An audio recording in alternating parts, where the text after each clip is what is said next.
శ్రీ మార్కండేయ మహాపురాణం ప్రవచనాన్ని మనం చెప్పుకుంటున్నాం. ఈరోజు 5వ రోజు ప్రవచనంలోకి మనం ప్రవేశిస్తున్నాం. నిన్నటి ప్రవచనంలో ఋతధ్వజుడు అనే రాకుమారుడు, అతనికే కువలయాశ్వుడు అనే పేరు కూడా ఉన్నది, అతనికి మదాలసకి గంధర్వ రాకుమారి, వీరిద్దరికీ పాతాళలోకంలో తుంబురుని చేతుల మీదుగా వివాహం జరిగింది అనే విషయాన్ని మనం చెప్పుకున్నాం. కుండల అనే ఒక చెలికత్తె అక్కడ దగ్గర ఉండి ఈ కార్యక్రమాన్ని అంతటినీ కూడా నిర్వహించిందనేటువంటి విషయం కూడా మనం చెప్పుకున్నాం. పుత్రావూచతు, ఇదంతా కూడా ఇద్దరు నాగకుమారులు తమ తండ్రికి అశ్వతరుడు అనే నాగరాజుకు ఋతధ్వజ వృత్తాంతం చెప్తున్నటువంటి సందర్భం ఇది. అని చెప్తున్నారని చెప్పి కొడుకు తండ్రికి చెప్తున్నటువంటి సందర్భం. అని చెప్తున్నాడని చెప్పి ధర్మపక్షులు జైమినికి చేస్తున్నటువంటి ధర్మోపదేశం. ఇది ఇక్కడ ఉన్నటువంటి క్రమం. పుత్రావూచతు, ఇరువురు నాగకుమారులు తన తండ్రితో చెప్తున్నారు. ఇత్యుక్త్వా సంపరిష్వద్య స్వసఖీం తం నమస్య చ జగామ దివ్యయా గత్వా యథాభిప్రేతమాత్మనః. ఈ విధంగా కుండల తన స్నేహితురాలైనటువంటి ఆమెని మదాలసను కౌగలించుకుని ఆ రాకుమారునికి ఋతధ్వజుడు అనే రాకుమారునికి నమస్కరించి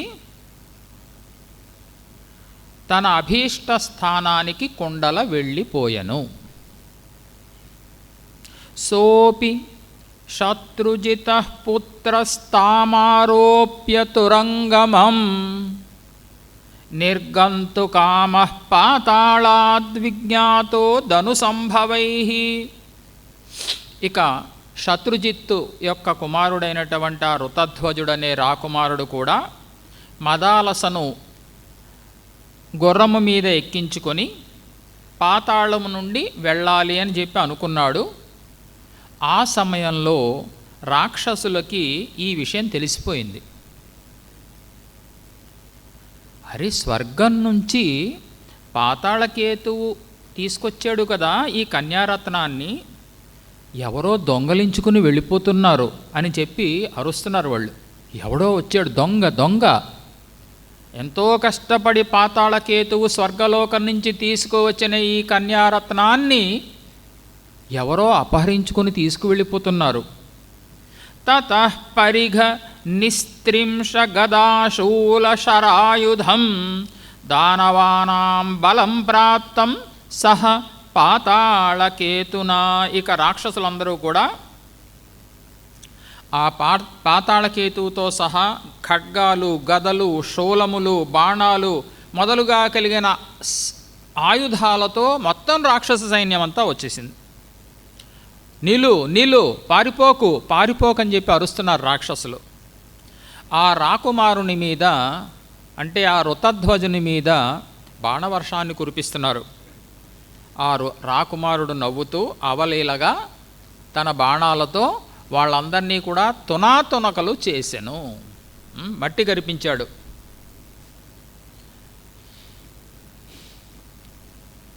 ఆ రాక్షసులందరినీ కూడా ఋతధ్వజుడు చంపివేసి తాను బయలుదేరాడు. తతస్స రాజపుత్రో అరీన్నిహత్యాసుర సత్తమాన్ స్త్రీరత్నేన సమంతేన సమాగచ్చత్ పితుఃపురం. రాక్షసులందరినీ చంపేసి మదాలస అనే స్త్రీరత్నంతో కూడా తన తండ్రి ఇంటికి, తల్లిదండ్రుల ఇంటికి వచ్చాడు. అంటే ఏమిటి?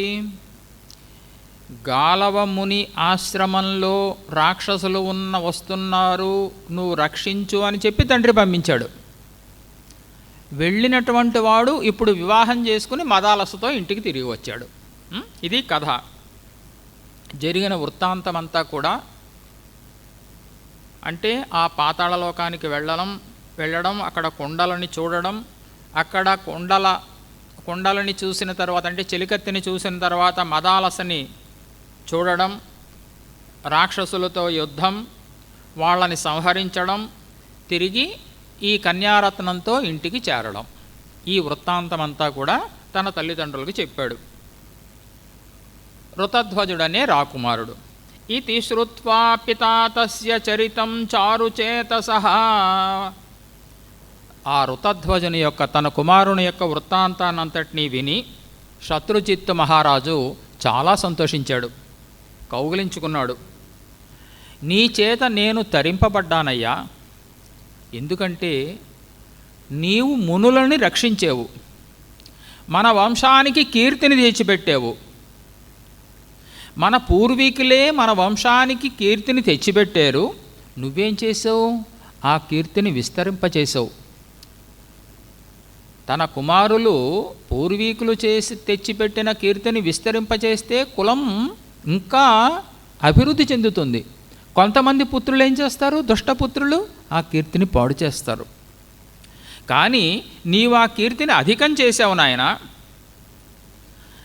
ఏ కొడుకైతే తన తండ్రి సంపాదించిన కీర్తిని కానీ ధనాన్ని కానీ పరాక్రమాన్ని కానీ నష్టపరచడో అతడు మధ్యమపుత్రుడు. ఇంకా ఈ కీర్తి ధనం పరాక్రమం ఇంకా అధికం చేస్తాడో అతడు ఉత్తమ కుమారుడు. ఎవరైతే కీర్తి ధనం పరాక్రమం వీటిని న్యూనపరుస్తాడో, తక్కువ చేసేస్తాడో వాడు అధమపుత్రుడు. లోకంలో మనం ఎంతమందిని చూడట్లేదు. అతడే పురుషాధముడు అని చెప్పి పండితులు చెప్పుచున్నారు. నాయనా, ఓ రాకుమారా, నీవు బ్రాహ్మణులను రక్షించావు, నేను బ్రాహ్మణులను రక్షించాను. కానీ నేనెప్పుడూ పాతాళలోకానికి వెళ్ళలేదు, రాక్షసుల్ని సంహరించలేదు. కానీ నీవేం చేసావు? పాతాళలోకానికి వెళ్ళావు, రాక్షసుల్ని సంహరించావు. నాకంటే నీవు అధికంగా చేసావు నాయన. కాబట్టి నీవు పురుషోత్తముడువయ్యా, మన వంశానికి కీర్తిని తెచ్చినటువంటి పురుషోత్తముడువయ్యా. అందువల్ల నేను ధన్యుణ్ణయ్యాను నాయనా. నాయనా, ఓ రాకుమారా, నీ వంటి పుత్రుని కన్నందువల్ల నేనే కాదు, మన వంశమంతా కూడా మరింత కీర్తిమంతమైంది నాయన. ఈ విధంగా తండ్రి అయినటువంటి శత్రుజిన్ మహారాజు మరల ప్రియవాక్యాలని పలికి తన కొడుకుని ఆలింగనం చేసుకుని తన భార్యతో కూడా తన నివాస స్థానమునకు వెళ్ళెను. తన భార్యతో ఈ ఋతధ్వజుడనే రాకుమారుడు తన పట్టణంలో ఉద్యానవనాలు, పర్వత శిఖరాలు వీటి యందు విహరిస్తూ ఆనందించెను. మదాలస కూడా ఉదయమే అత్తమామలకు పాదాభివందనం చేసి అటు పిమ్మట తన భర్తతో కూడి ఆనందించెను. అంటే ఈమె కూడా ఋతధ్వజుడు తన తల్లిదండ్రులకి ఏ విధంగా సేవ చేసుకుంటున్నాడో అదేవిధంగా మదాలస కోడలు ఈమె కూడా వాళ్ళిద్దరికీ అత్తమామలకి అంతగానే సేవ చేసెను. కాలం ఈ రకంగా గడిచిపోతోంది. జాగ్రత్తగా చూడండి, కథ ఇప్పుడు మళ్ళీ మారుతోంది. ఋతధ్వజుడికి మదాలసకి వివాహం జరిగింది, అంతా బాగానే ఉంది. ఈ పైన మళ్ళీ ఒక విపత్తు ఒకటి సంభవిస్తుంది, జాగ్రత్తగా గమనించండి. చాలా కాలం గడిచిపోయిన తర్వాత శత్రుజిన్ మహారాజు కుమారుడితో, నాయన బ్రాహ్మణులను రక్షించాలి, అందుకు నీవు ఈ భూమండలాన్నంతటినీ కూడా సంచరించుము. ఎందుకంటే భూమినంతటినీ కూడా సంచరించి ఎక్కడెక్కడ బ్రాహ్మణులకు క్లేశము కలుగుతున్నదో అక్కడక్కడ నీవు వాళ్ళ దగ్గరికి వెళ్ళి వాళ్ళ క్లేశాన్ని, దుఃఖాన్ని పోగొట్టాలి నాయన. నీవు ప్రతిదినము కూడా ఉదయాన్నే ఈ గుర్రాన్ని అధిరోహించి భూమండలాన్ని చుట్టి బ్రాహ్మణ శ్రేష్ఠుల బాధలను తీర్చవలెను. ఎందుకంటే దుష్టమైన ప్రవర్తన కలిగినటువంటి రాక్షసాధములు వందల కొలది ఉన్నారు. వాళ్ళ వల్ల మునులకు ఏ విధమైన బాధ కలగకుండా నీవు చూడుము. తండ్రి చెప్పినట్లే చేశాడు. స తథోక్తస్తథా పిత్రా తథా చక్రే నృపాత్మజః పరిక్రమ్య మహీం కృష్ణాం వవందే చరణౌ పితుః. తండ్రి పాదాలకి ప్రతిరోజు ఉదయమే తండ్రి పాదాలకి నమస్కరించి భూమండలానంతటినీ సంచరించి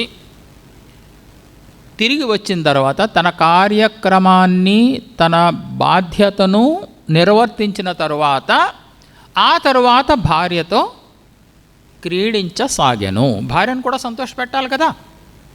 ఇది జరుగుతున్నటువంటి విషయం. ఈ విధంగా రోజులు గడిచిపోతున్నాయి. ఒకసారి ఆ పాతాళకేతు అనే రాక్షసుడు, ఆ రాక్షసాధముడు వరాహ రూపాన్ని ధరించి ఇతని బాణపు దెబ్బతో చచ్చాడు కదా. అతని తమ్ముడు తాళకేతువు అని పేరు. అతను మాయావేషంలో యమునా నదీ తీరంలో ఒక ఆశ్రమాన్ని నిర్మించుకుని ఉన్నాడు. అక్కడ రాక్షసుడు మాయావీ దానవశోధ మునిరూపం సమాశ్రితః, మునివేషాన్ని ధరించాడు. యమునా నదీ తీరంలో ఆశ్రమాన్ని కట్టుకున్నాడు. సప్రాహ రాజపుత్రం తం పూర్వవైరం అనుస్మరన్, తనకి పూర్వవైరం ఉందిగా, తన అన్నగారిని చంపేశాడుగా ఇతను. ఆ వైరాన్ని ఒకసారి స్మరించుకుంటూ మునివేషాన్ని ధరించి రాకుమారునితో ఈ విధంగా పలుకుతున్నాడు. రాజపుత్ర బ్రవీమి త్వాం తత్కురుష్వ యదీచ్ఛసి నచతే ప్రార్థనాభంగః ప్రాయసత్య ప్రతిశ్రవ. సత్యమును నిలబెట్టుకునివాడా, ఓ రాకుమారా, ఓ సత్యప్రతిజ్ఞ కలిగినవాడా, నేను చెప్పేది నీకిష్టమైతే నీవు ఆచరించుము. నీవు ఇంతవరకు నాకు తెలిసినంతవరకు ఎవరి ప్రార్థనని కూడా నీవు వ్యర్థం చేయలేదు. ఎవరేమి కోరుకున్నా కూడా తీర్చావు. నేను కూడా నిన్ను ఒకటి కోరుకొనుచున్నాను. యక్ష్యే యజ్ఞేన ధర్మాయ కర్తవ్యాశ్చ మయేష్టయః చింతయే తత్ర కర్తవ్యా నాస్తి మే దక్షిణాయతః. నాయనా రాకుమారా, నేను ధర్మం కోసం యజ్ఞాన్ని చేస్తాను. ఇంకా ఎన్నో ఇష్టులను చేయవలసి ఉన్నది. కానీ ఋత్విక్కులకు ఇవ్వడానికి నా దగ్గర దక్షిణ లేదు నాయన. ఎలా యజ్ఞాన్ని ఆచరించాలా అని చెప్పి ఆలోచిస్తున్నాను నేను. నీవు కంఠంలో పెద్ద ఆభరణాన్ని ధరించేవే, రాకుమారుడు కదా, ధనవంతులు కదా వీళ్ళంతా, కొన్ని కోట్ల కొలది విలువ చేసేటువంటి ఆభరణం. ఆ ఆభరణాన్ని నాకు ఇయ్యవే. ఇతనికి ఏం పోయే, ఇలాంటి ఆభరణాలు కొన్ని వందల ఆభరణాలు ఆయనకి. నీ కంఠంలో ధరించినటువంటి ఆభరణాన్ని నాకు ఇవ్వాలి. యజ్ఞం పూర్తయ్యేంత వరకు ఇక్కడే ఉండాలి, నీవు కదలడానికి వీల్లేదు. యావదంతర్జలే దేవం వరుణం యాదసాంపతిం వైదికైర్వారుణైర్మంత్రైః ప్రజానాం పుష్టిహేతుకైః.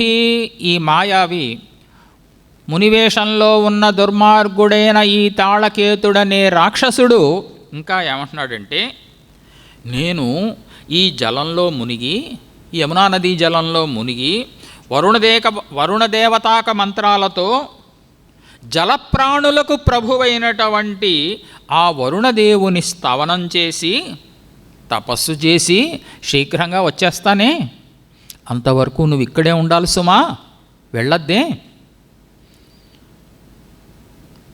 అని అన్నాడు. వెంటనే ఆ రాకుమారుడు, ఋతధ్వజుడనే రాకుమారుడు తన మెడలో ఉన్న కంఠహారాన్ని ఇచ్చేశాడు. ఏమన్నాడు? ప్రాహచేనం భవాన్ యాతు నిర్వ్యలీకేన చేతసా స్థాస్యామి తావదత్రైవ తవాశ్రమ సమీపతః. నీ ఆశ్రమం దగ్గరే నేను నిరీక్షిస్తూ ఉంటాను, ఎక్కడికి వెళ్ళను. ఎట్టి చింత లేకుండా, ఏ రకమైన ఆలోచన లేకుండా మీరు వెళ్ళండి. మీరు వచ్చేంత వరకు నేను ఇక్కడే ఉంటాను సుమా, ఇంటికి వెళ్ళను. మీకోసమే వేచి ఉంటాను. మీ ఆజ్ఞను అనుసరించి నేను ఇక్కడే ఉంటాను. నేనిక్కడ ఉండగా నీకు హాని ఎవ్వరూ తలపెట్టరు. విశ్రద్ధస్త్వం మునిశ్రేష్ఠ కురుష్వచ మనోగతం. ఓ మునిశ్రేష్ఠుడా, నా యందు విశ్వాసముంచు, నీ మనోభీష్టము ప్రకారము ఆచరించు. ఏం చేశాడు? ఈ కపటముని నీటిలో మునిగాడు. ఏమనుకుంటాడు ఇతను రాకుమారుడు? నీటిలో మునిగాడు, నీటిలోనే ఉన్నాడు అనుకుంటాడు. అంతేకా? ఈ కపటముని ఏం చేశాడు? ఈ రాక్షసుడు ఏం చేశాడు? అరక్షత్సోపి తస్యైవ మాయా విహితమాశ్రమం గత్వా జలాశయాత్ తస్మాత్ తాళకేతుశ్చ తత్పురం మదాలసాయాః ప్రత్యక్షమన్యేషాంచైతదుక్తవాన్. నీటిలో మునిగాడు. ఈ లోపల కాస్త ఈ ఋతధ్వజుడనే రాకుమారుడు ఆశ్రమంలో అటు ఇటు సంచరిస్తుండగా లేచాడు. పైకి లేచి ఎక్కడికి వెళ్ళిపోయాడు? సరిగ్గా రాకుమారుడు యొక్క పట్టణానికి వెళ్ళిపోయాడు. ఈ ఋతధ్వజుడనే రాకుమారుడు యొక్క తల్లిదండ్రులు, భార్య ఉండేటువంటి ప్రదేశానికి వెళ్ళిపోయాడు. ఏం తీసుకుని వెళ్ళాడు? ఇతని యొక్క కంఠహారాన్ని తీసుకుని వెళ్ళాడు. ఇది గమనించాలి. వెళ్ళి ఏమన్నాడు తెలిసిన?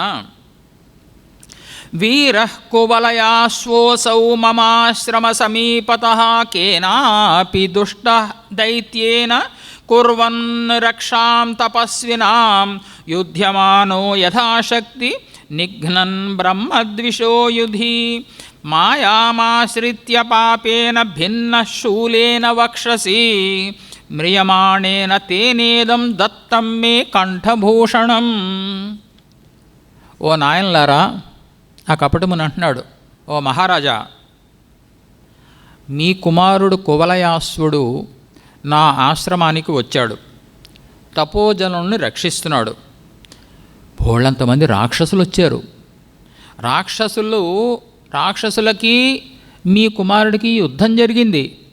కానీ దురదృష్టవశాత్తు ఆ రాక్షసుల చేతిలో మీ కుమారుడు సంహరింపబడ్డాడు.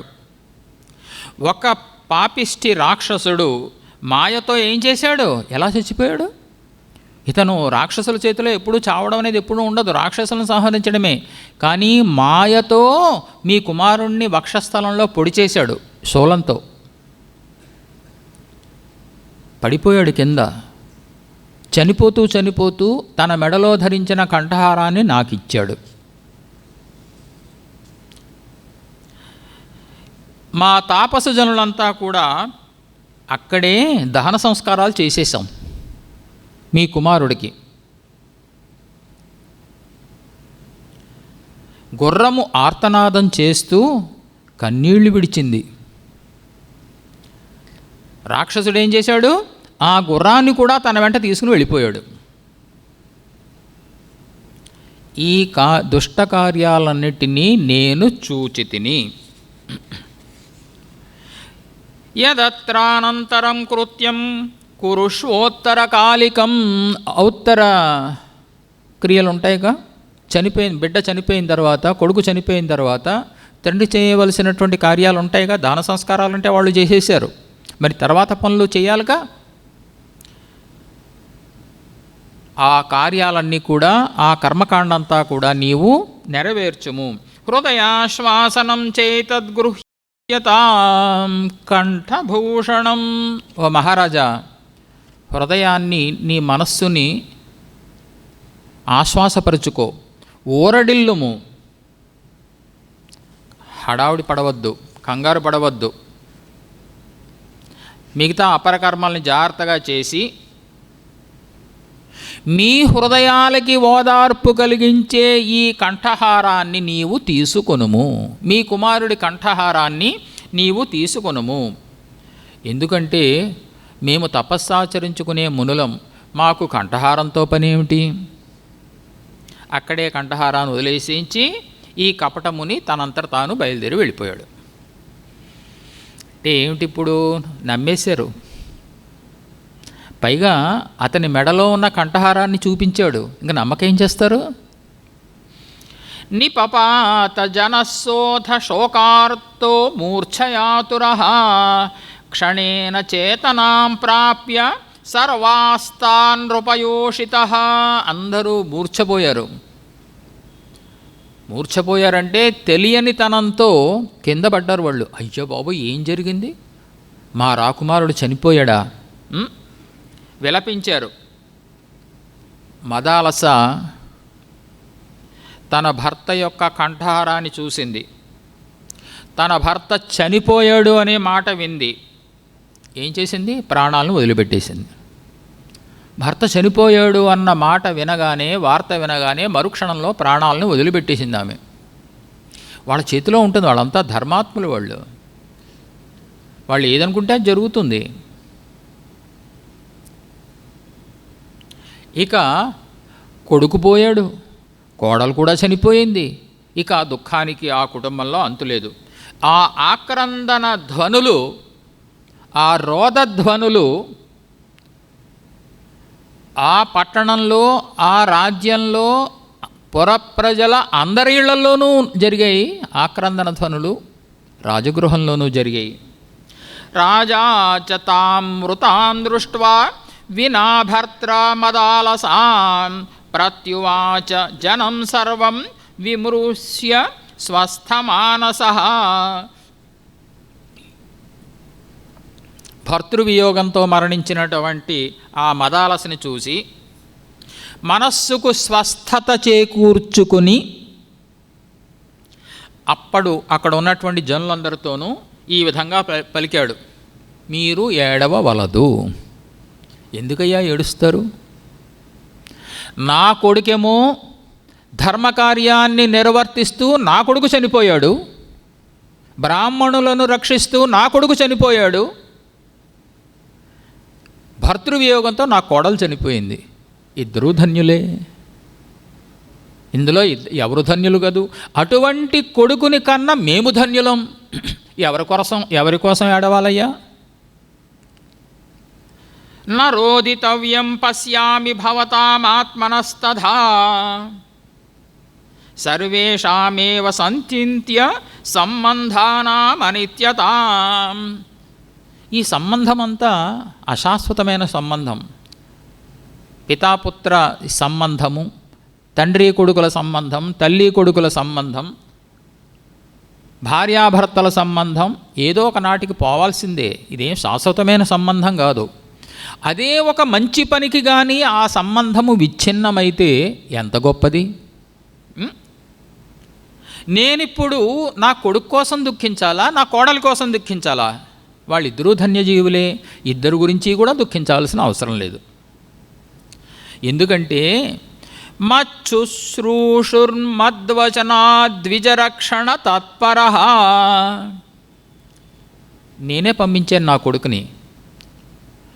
ఈ భూమండలం మీద ఉన్న బ్రాహ్మణులందరినీ రక్షించవయ్యా అని నా కొడుకుని నేను పంపించాను. పోనీ నా కొడుకు వెళ్ళనని అన్నాడా? నా మాట విన్నాడు, పితృవాక్య పరిపాలన చేశాడు, బ్రాహ్మణులను రక్షించడం కోసం ఆసక్తుడయ్యాడు, బ్రాహ్మణులను రక్షిస్తూ ముని పుంగవులను రక్షిస్తూ చనిపోయాడు. అందువల్ల జ్ఞానులు ఎందుకు దుఃఖించాలి? ఈ సంబంధం పోనీ శాశ్వతమైన సంబంధం పోయింది అంటే దుఃఖించాలి. ఏదో నాడు పోవాల్సిందే. ఏదోనాడు నేను పోవలసిందే, నా కొడుకు పోవలసిందే. ఇప్పుడు పితృవాక్య పరిపాలన చేస్తూ బ్రాహ్మణులను రక్షిస్తూ నా కొడుకు చనిపోయాడు, నేనెందుకు దుఃఖించాలి?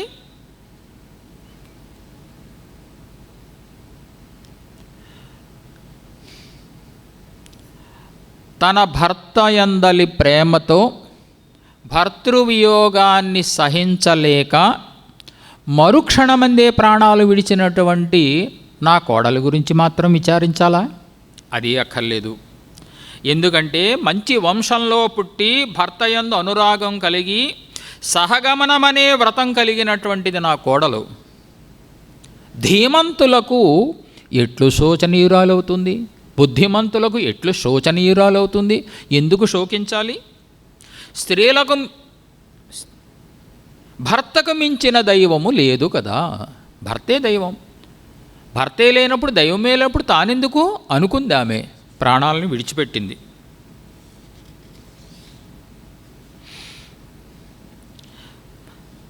భర్త యొక్క మరణ వార్త విని ఆ క్షణమందే తన భర్తను అనుసరించి తాను కూడా పరలోక గమనం చేసింది. భర్తతో పాటు తాను కూడా పరలోక గమనం చేసింది. ఆమె గురించి విచారించాలా? ఎంతో మహత్కార్యం చేసి నా కొడుకు పరలోక గమనం చేస్తే తన భర్తతో తాను కూడా పరలోక గమనం చేసింది, అంతేగా జరిగింది. ఎందుకు విచారించాలి?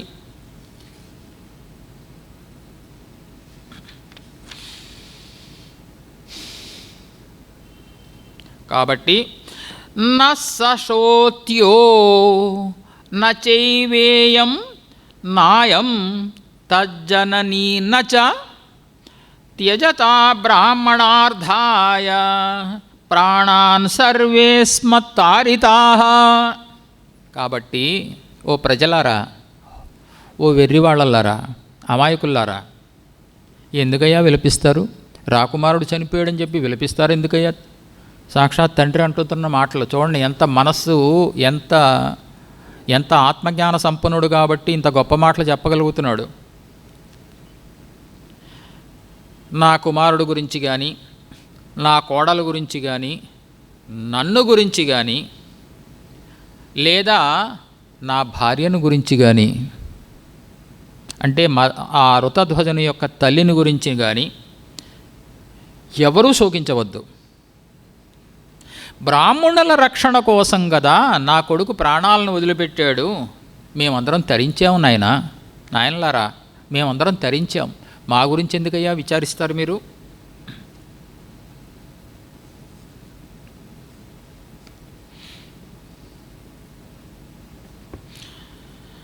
మాతు సతీత్వం మద్వంశ వైమల్యం శౌర్యమాత్మనః సంగ్రామే సంత్యజన్ ప్రాణాన్ సోవిందద్విజరక్షణాత్.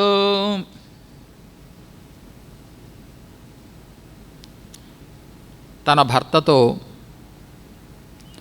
ఋతధ్వజుని యొక్క తల్లి తన భర్తతో ఈ విధంగా అంటోంది. ఆమె తన కొడుకు చనిపోయాడని చెప్పి బాధపట్ల, ద్విజులను రక్షిస్తూ తన కొడుకు ప్రాణాలు వదిలిపెట్టాడని ఆనందిస్తోంది ఆమె. కువలయాశ్వుని తల్లి ఈ విధంగా పలుకుతోంది. భర్త మాట్లాడిన తర్వాత ఈ విధంగా పలుకుతోంది. నమే మాత్ర నమే స్వస్త్ర ప్రాప్తా ప్రీతిర్నృపేదృశీ శ్రుత్వా ముని పరిత్రాణే హతం పుత్రం యథామయ. ఓ మహారాజా, మునిజనులను రక్షిస్తూ నా కొడుకు చనిపోయాడు అన్న వార్త విన్నాక నేను పొందే సంతోషం నేనింతకుముందు ఎప్పుడూ పొందలేదు. నా తల్లి వల్ల పొందలేదు, నా సోదరి వల్ల పొందలేదు, నా బంధుజనుల వల్ల పొందలేదు, ఎవరి వల్ల పొందలేదు. అంత సంతోషాన్ని పొందుతున్నాను నేను ఇప్పుడు.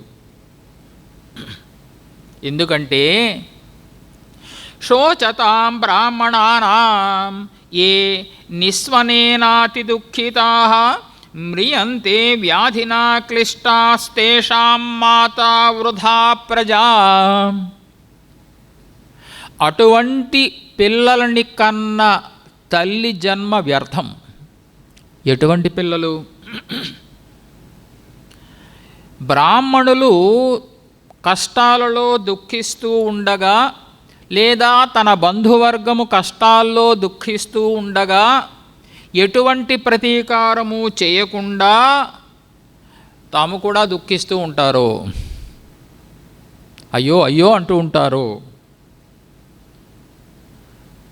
అటువంటి పిల్లలని కన్న తల్లి జన్మ వ్యర్థము. ప్రతీకారం చెయ్యాలి, పౌరుషం ఉండాలి. అదే విజయమో వీర స్వర్గము. అందుకే యుద్ధానికి వెళ్ళి తమ భర్తలు యుద్ధంలో జయించి తిరిగి వచ్చినా ఆనందపడేవారు. ఆ వీరుల యొక్క భార్యలు మరణించినా ఆనందపడేవారు. అంతేగాని పిరికితనంతో భయపడి ఇంటికి వచ్చేస్తే ఎప్పుడూ మన చరిత్రలో ఆనందించిన స్త్రీ అని చెప్పి మనం ఎప్పుడూ వినలేదు. తన భర్త ప్రాణాలతో బతికి వచ్చాడు, అమ్మయ్య రా నాయనా భోజనం పెడతాను, రా నాయనా ఇంట్లోకి రా విశ్రాంతి తీసుకో అన్న స్త్రీని మన చరిత్రలో ఎప్పుడూ మనం చూడలేదు. అది భారత మహిళ అంటే. సంగ్రామే యుధ్యమానా ఏ భీతా గోద్విజరక్షణే క్షుణ్ణాః శస్త్రైర్విపద్యంతే తయేవ భువి మానవాః. గోవులను బ్రాహ్మణులను ఎవరైతే రక్షిస్తూ యుద్ధం చేస్తూ సంగ్రామంలో మరణిస్తారో వారే నిజమైన మానవులు, సార్థకమైన జన్మ కలిగిన వారు.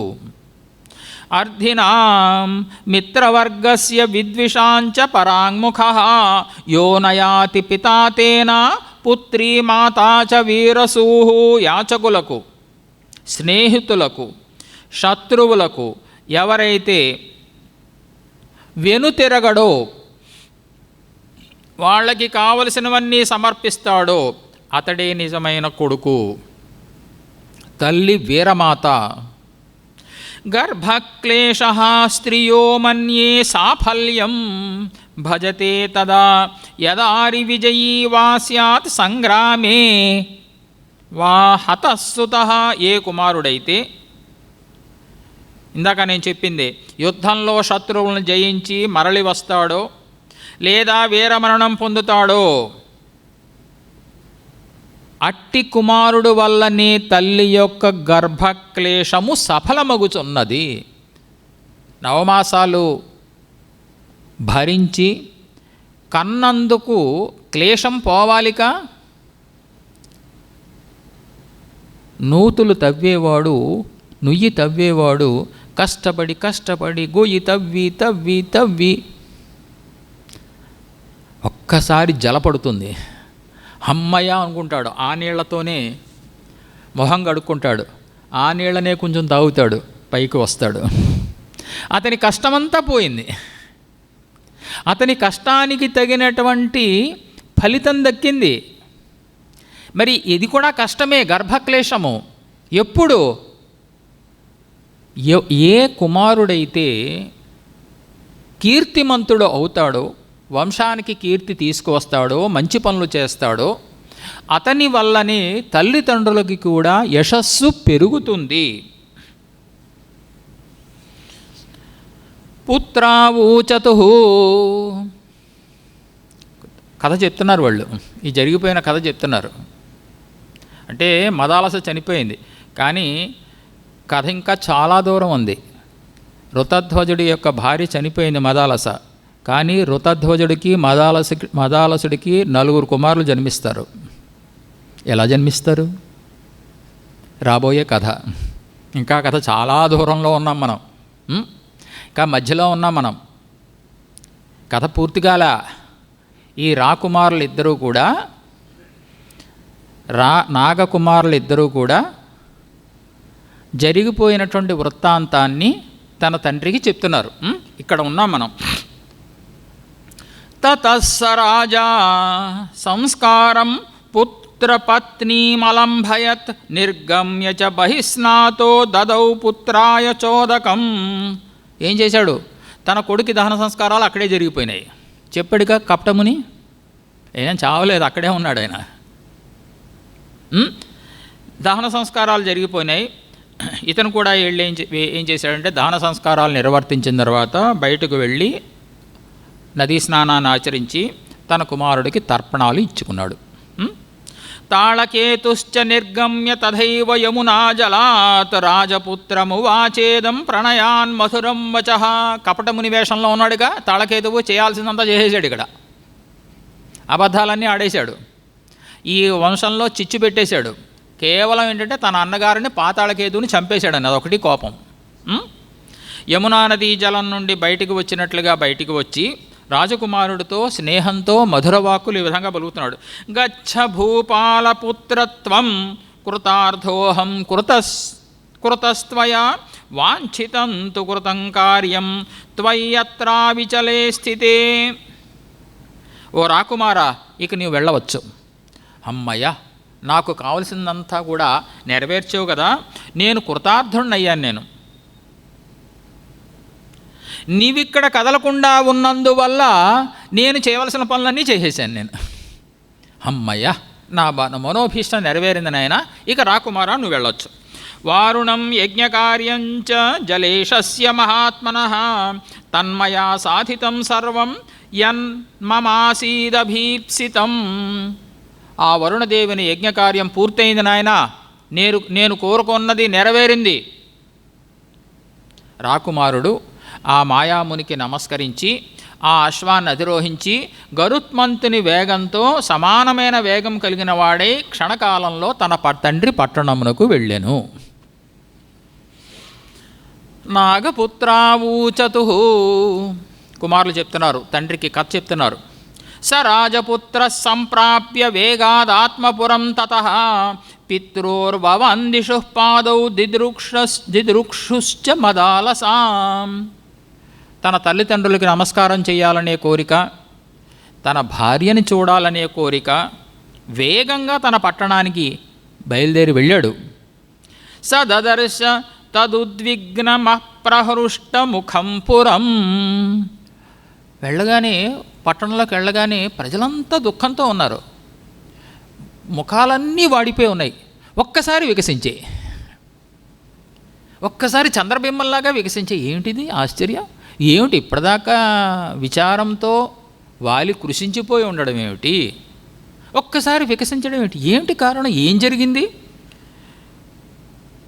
ఉద్వేగము మరియు సంతోషము లేని ముఖం కలిగిన పురజనుల్ని మొదట చూశాడు. ఆ వెంటనే వికసించినటువంటి ముఖం కలిగిన పురజనులను చూశాడు. అమ్మ, రాకుమారుడు వచ్చేసాడు, చచ్చిపోయాడు అనుకున్నాం, వచ్చేసాడు, ఇది మన భాగ్యము, ఇది మన భాగ్యము అనుకుంటున్నారు వాళ్ళు. రాకుమారుడికి ఏమీ అర్థం కావట్లేదు. ఏం జరిగింది? ఒకళ్ళనొకళ్ళు కౌగలించుకుంటున్నారు, ఆనందపడిపోతున్నారు. వీళ్ళందరినీ చూసాడు రాకుమారుడు. ఏంటి, ఏం జరిగింది? నేను ఇప్పుడే వెళ్ళాను, ఆ పని నేను చేసుకుని వచ్చాను, నేను ఇక్కడ ఉన్నవాడినే కదా, ఏమిటి ఈ రకంగా ప్రవర్తిస్తున్నారు? ఆశ్చర్యంగా ఉన్నదే. స రాజపుత్రో మిత్రంతు ఉత్ఫుల్ల నయనం శుభం ఆలిలంగ తదాకాలే సౌహృదేన పరేణ చ. అందరినీ పలకరిస్తున్నాడు, బాగున్నారా బాగున్నారా అని చెప్పి. ఇది వాళ్ళు ఏమంటున్నారు? ఇది మన భాగ్యము, ఇది మన భాగ్యము, అహో ఎంత భాగ్యమని వాళ్ళు అంటున్నారు. చిరకాలము జీవించు ఒక రాకుమారా, ఓ కళ్యాణ గుణములు కలిగిన వాడా, నీ శత్రువులందరూ సంహరింపబడ్డారు. తల్లిదండ్రుల మనస్సుకు ఆనందాన్ని కలిగించు, మాకెట్టి కష్టములు లేకుండా చూడు, మా అదృష్టవశాత్తు నువ్వు తిరిగి వచ్చావు. తన తండ్రి గృహానికి బయలుదేరి వెళ్ళిపోయాడు. పితాచ తం పరిష్వద్య మాతాచాన్యే చ బాంధవాః చిరంజీవోరు కళ్యాణ దదౌ తాస్మై తదాశిషః. ఆశ్చర్యపోయారు తల్లిదండ్రులు. ఇదేంటి వచ్చేసాడు, మరి చచ్చిపోయాడనన్నారు, కుమారుడు చనిపోయాడన్నారు, నేనేమో తర్పణాలన్నీ ఇచ్చేశాను, అపరకర్మలన్నీ చేసేసాను, అక్కడేమో దహన సంస్కారాలు జరిగిపోయాయని చెప్పాడు ఆ వచ్చిన ముని. ఇదేంటి ఇలా వచ్చాడు? ఆనందానికి అవధులు లేవు. ఆలింగనం చేసుకున్నారు. చిరకాలము ఓ శుభయోగములు కలిగిన వాడా, చిరకాలము నీవు జీవించుము అని పలుకుతూ రాకుమారుని ఆశీర్వదించారు. అందరికీ నమస్కరించి, ఏమిటి తండ్రి ఇదంతా, ఏమిటి అంతా, నాకు వేరే వాతావరణం. ఇప్పుడు మామూలుగా వెళ్ళి మునులను రక్షించి ఇంటికి వచ్చాడు అనుకో, రా నాయనా అంటారు, లోపలికి పిలుస్తారు, అయిపోయా. కానీ ఇక్కడ వాతావరణం చాలా వేరుగా ఉన్నదే, ఏమిటి తండ్రి ఇదంతా. తాను వెళ్ళిన పని, ఆ ముని ఆశ్రమంలో తాను రక్షించిన ఆ మునికి సహాయం చేసిన వృత్తాంతం అంతా తన తండ్రికి చెప్పాడు. స భార్యాం తామృతాం శ్రుత్వా హృదయేష్టాం మదాలసాం పితరౌ చ పురా దృష్ట్వా లజ్జా శోక విమధ్యగః. తల్లిదండ్రులు జరిగిన వృత్తాంతం అంతా చెప్పారు. నాయన, ఓ ముని వచ్చాడు, అతడు చెప్పాడు ఈ విషయాలన్నీ, నువ్వు చనిపోయావని చెప్పాడు. నీవు చనిపోయావని చెప్పి నీ కంఠహారాన్ని చూపించాడు. పైగా నీవు చనిపోయాడు అనే వార్తని విని నీ భార్య వెంటనే ప్రాణాలను విడిచింది. ఆమెకి దహన సంస్కారాలు చేసేసాం మేము. ఏమిటి, నా భార్య చనిపోయిందా? ఒక్కసారి శోకంతో మునిగిపోయాడు ఆయన. సిగ్గుపడుతున్నాడు. ఎందుకు సిగ్గుపడుతున్నాడు? నేను చచ్చిపోయాను అనగానే మరుక్షణంలో నా ప్రాణాలను వదిలిపెట్టింది నా భార్య. మరి నా భార్య చనిపోయింది అన్న మాట వినగానే మరి నేనెందుకు ప్రాణాలను వదిలిపెట్టలేదు? సిగ్గుపడుతున్నాడు. ఎంత క్రూర హృదయుణ్ణి నేను, ఎంత నీచుడను, ఎంత దయారహితుడను. లేడి కన్నుల వంటి కన్నులు కలిగిన నా భార్య నా ప్రాణ సమానురాలు ప్రాణాలు విడిచాక కూడా ఇంకా నేను జీవించి ఉన్నానే. నేను క్రూరమైన హృదయము కలిగిన వాడనే, నిందింపతగిన వాడనే శోకిస్తున్నాడు.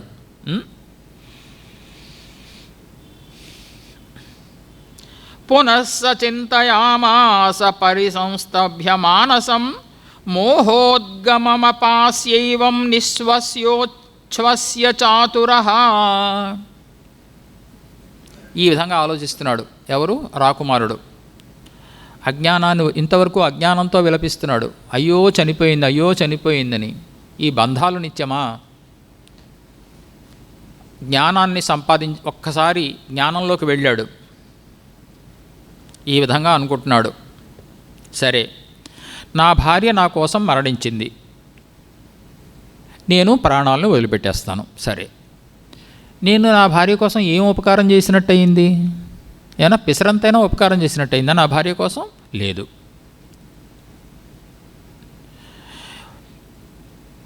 పోనీ ఓ ప్రియురాలా, ఓ ప్రియురాలా అని చెప్పి మాటి మాటికి విలపిస్తూ దీనంగా ఏడుస్తూ ఉంటే అది మంచిది కాదు. ఎందువల్ల? మేము పురుషులం కదా, నిబ్బరించుకోవాలి కదా. స్త్రీ స్వభావం అంటే వాళ్ళు ఎక్కువ ఏడుస్తారు. పురుషులం కదా, మనసులో మేము సమర్థించుకోవాలి కదా. పోనీ నేను దుఃఖంతో జడుణ్ణైపోయి ఏ పని చేయకుండా నిర్బలుణ్ణైపోయి పోనీ ఆ రకంగా అయిపోతే శత్రువులు అవమానిస్తారు, శత్రువులు ఆక్రమించేస్తారు, అవమానిస్తారు. కాబట్టి మయారి శాతనాత్ కార్యం రాజ్ఞ శుశ్రూషణం పితుః. కాబట్టి విలపించడం తగదు, చనిపోవడం తగదు. పూర్వంలాగా ఉండకుండా నీరసంగా బలం లేకుండా జడుగా ఉండడము ఉచితం కాదు. కాబట్టి నేను ఏం చేస్తాను? నా కర్తవ్యాన్ని నిర్వర్తిస్తాను. ఏమిటి నా కర్తవ్యం? రాజవంశంలో పుట్టాను కాబట్టి శత్రువులను సంహరించాలి, తల్లిదండ్రులని పూజించుకోవాలి. నా కర్తవ్యాన్ని నేను నిర్వర్తిస్తాను. ఎందుకంటే నాకు జన్మనిచ్చిన తల్లిదండ్రుల అధీనంలో నా జీవితం ఉన్నది. నా జీవితం నాకు స్వతంత్రం కాదు. వాళ్ళు జన్మనిచ్చారు కదా. సరే, ఇప్పుడు నేను చేసే పని వల్ల నా భార్యకు ఎటువంటి ఉపకారము లేదు. ఇలా ఉన్నా ఉపకారం లేదు, చనిపోయినా ఉపకారం లేదు, ఎలా ఉన్నా ఉపకారం లేదు. వాస్తవమే. నేను ఒక పని చేస్తాను, స్త్రీ భోగమును విడిచిపెట్టెదను, ఇక స్త్రీ చెంతకు నేను వెళ్ళను.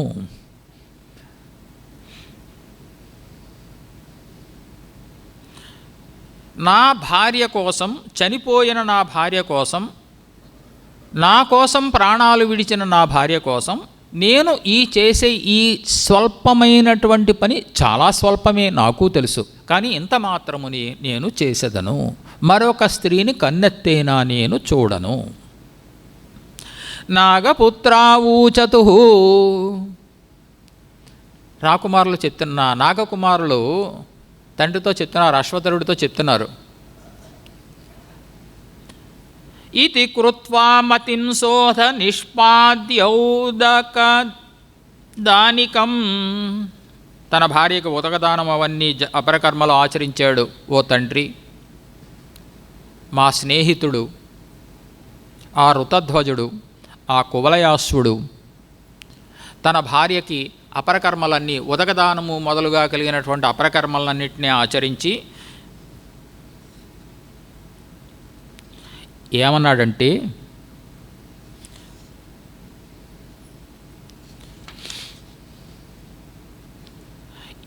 నా భార్య చనిపోయింది, ఇక నేను ఏ స్త్రీని కూడా ఈ జన్మలో అనుభవించను, ఇది నేను పలికిన నిజము అని అన్నాడు తండ్రి. నాగకుమారులు తండ్రికి చెప్తున్నారు. సధర్మచారిణీం పత్నీం తాం ముక్త్వా గజగామినీం, నేను గజగమనము వంటి గమనము కలిగిన సహధర్మచారిణి అయిన భార్యను వదిలి మరొక స్త్రీని నేను వివాహమాడను, ఇది నేను పలికిన నిజము అని మాటిమాటికి పలికాడు తండ్రి. ఓ తండ్రి, నాగకుమారులు అశ్వధరుడితో అంటున్నారు, మా రాకుమారుడు ఋతధ్వజుడనే రాకుమారుడు స్త్రీ భోగాలన్నింటినీ విడిచిపెట్టేశాడు తండ్రి. స్త్రీ వైపే కన్నెత్తి చూడలేదు తండ్రి. తన సమవయస్కులైన స్నేహితులతో శీల సంపదతో క్రీడిస్తూ ఉన్నాడు తండ్రి. ఎందుకంటే శత్రుజిన్ మహారాజా ఉన్నాడు శత్రువులను సంహరించడానికి. అవసరమైతే ఈయన వెళ్తాడు. రోజు శత్రువులతో యుద్ధం ఉంటుందా? తెల్లారిన దగ్గర నుంచి శత్రువులతో సంహారమా? ఉండదు. ఓసారి చంపేశాడంటే అయిపోయినట్టే. మళ్ళీ ఎప్పుడైనా వాళ్ళు వస్తే యుద్ధానికి వెళ్ళాలి. ఇప్పుడు భార్య బతికి ఉన్నప్పుడు భార్యతో క్రీడించాడు అని చెప్పి పురాణంలోనే ఉంది. భార్య లేదు, ఏం చేస్తున్నాడు? తన వయస్సుతో కలిగినటువంటి రాకుమారులతో సమయాన్ని గడుపుతున్నాడు. ఆ సమయం కూడా వ్యర్థ సమయ కాలక్షేపం కాదు, శాస్త్రచింతన, మనస్సుకు ఆనందాన్ని, బుద్ధిని వృద్ధి చేసేటువంటి ఈ సంఘటనల ద్వారా కాలయాపన చేస్తున్నాడు తండ్రి.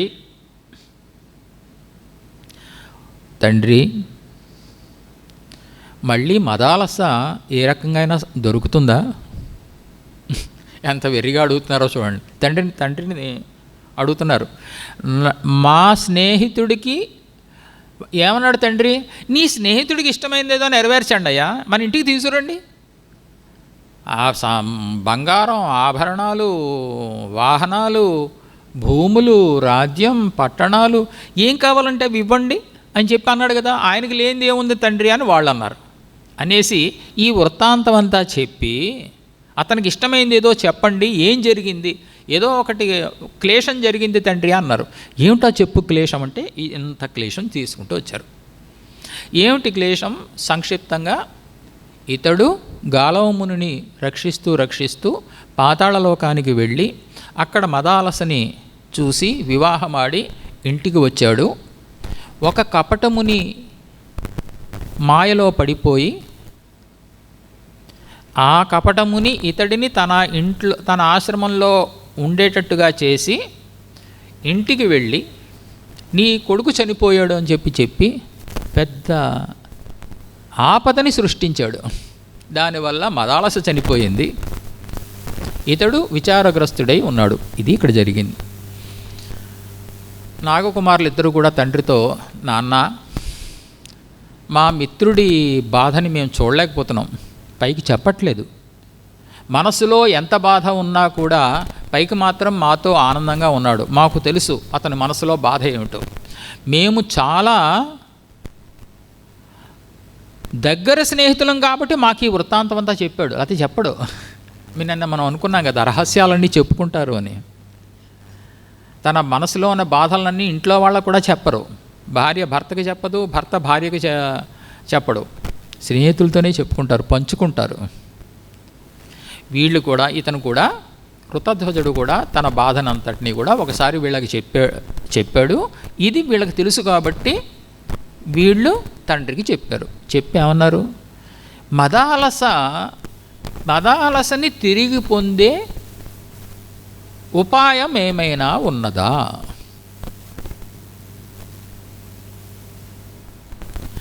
దేవతలకు కూడా సంభవము కాని కార్యమే మనకెట్లా సాధ్యమవుతుంది అనుకుంటున్నారు పాపం ఆ పిల్లలు, స్నేహితులు ఇద్దరు రాకుమారులు.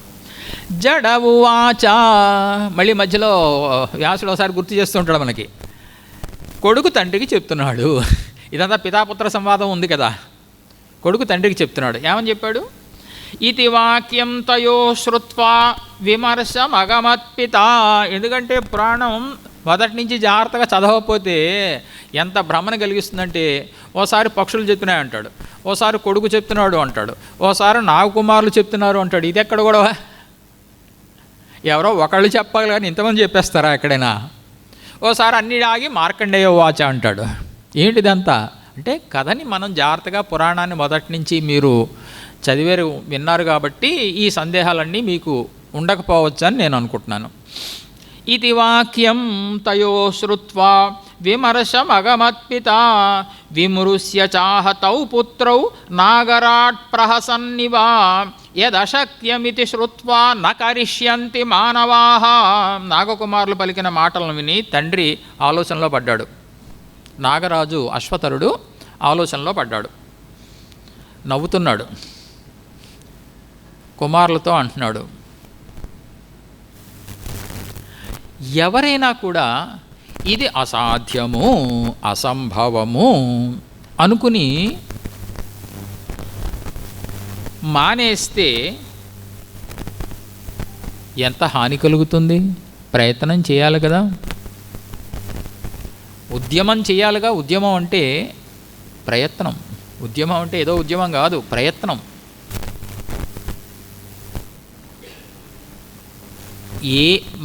దేనినైనా మనం ప్రయత్నం చేయాలి. ప్రయత్నం చేసిన తర్వాత లభించడమో లభించకపోవడమే అదృష్టం. అది భగవంతుడు మనకు కల్పించే అదృష్టం.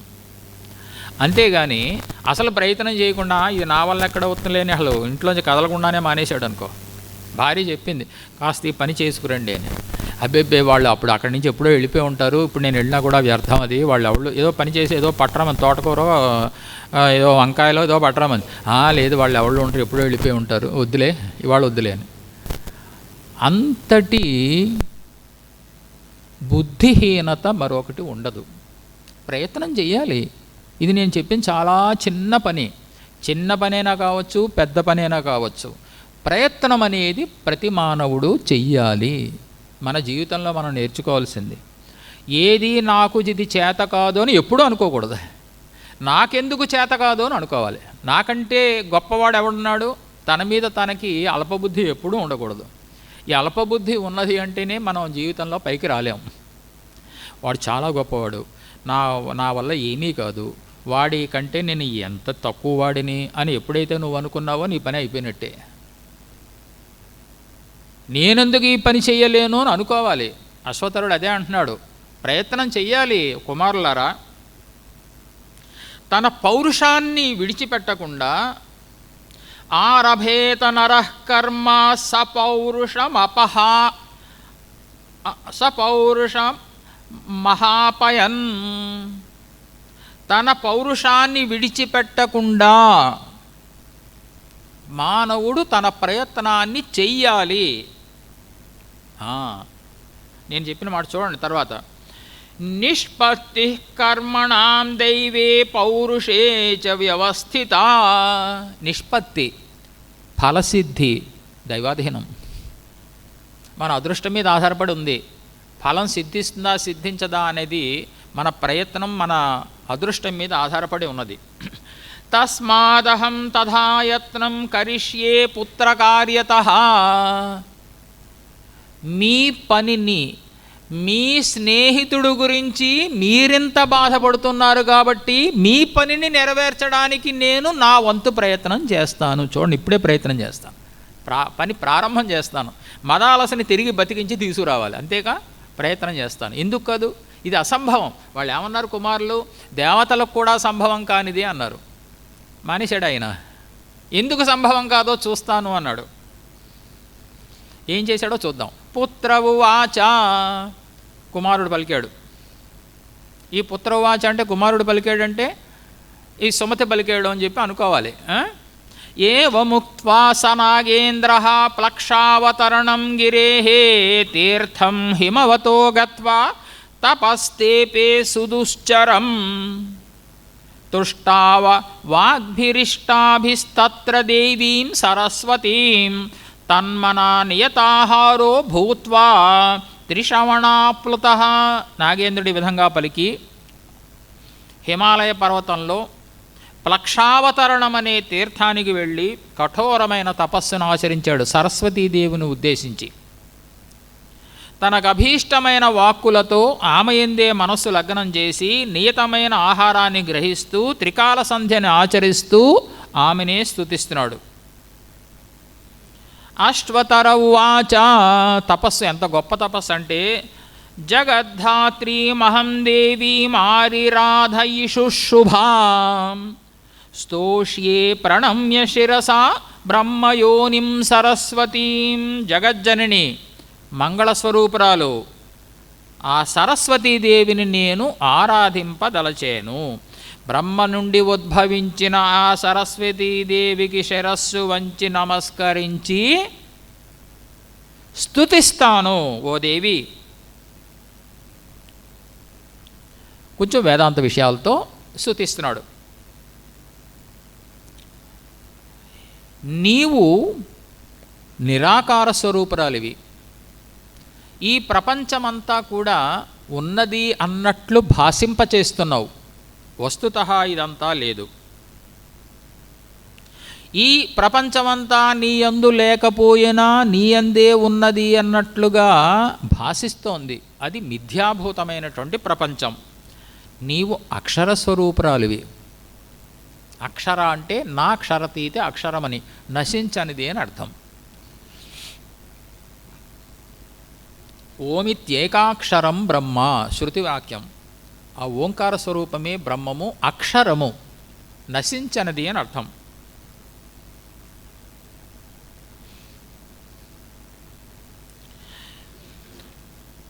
ఓంకారాక్షర సంస్థానం యత్తే దేవి స్థిరాస్థిరం. చరాచరాత్మకమైన ఈ ప్రపంచమంతా కూడా నీ స్వరూపమైన ఓంకారమందే నెలకొని ఉన్నది. ఓ దేవి, బ్రహ్మ కంటే కూడా నీవు ఆద్యురాలివి. శక్తి స్వరూపురాలమే. ఆమె నుండే ప్రపంచమంతా ఉద్భవించింది. నీ నామోచ్చారణము చేతనే ఋషులు తపస్సు ఆచరిస్తున్నారు, గృహస్థులు యజ్ఞాలను ఆచరిస్తున్నారు.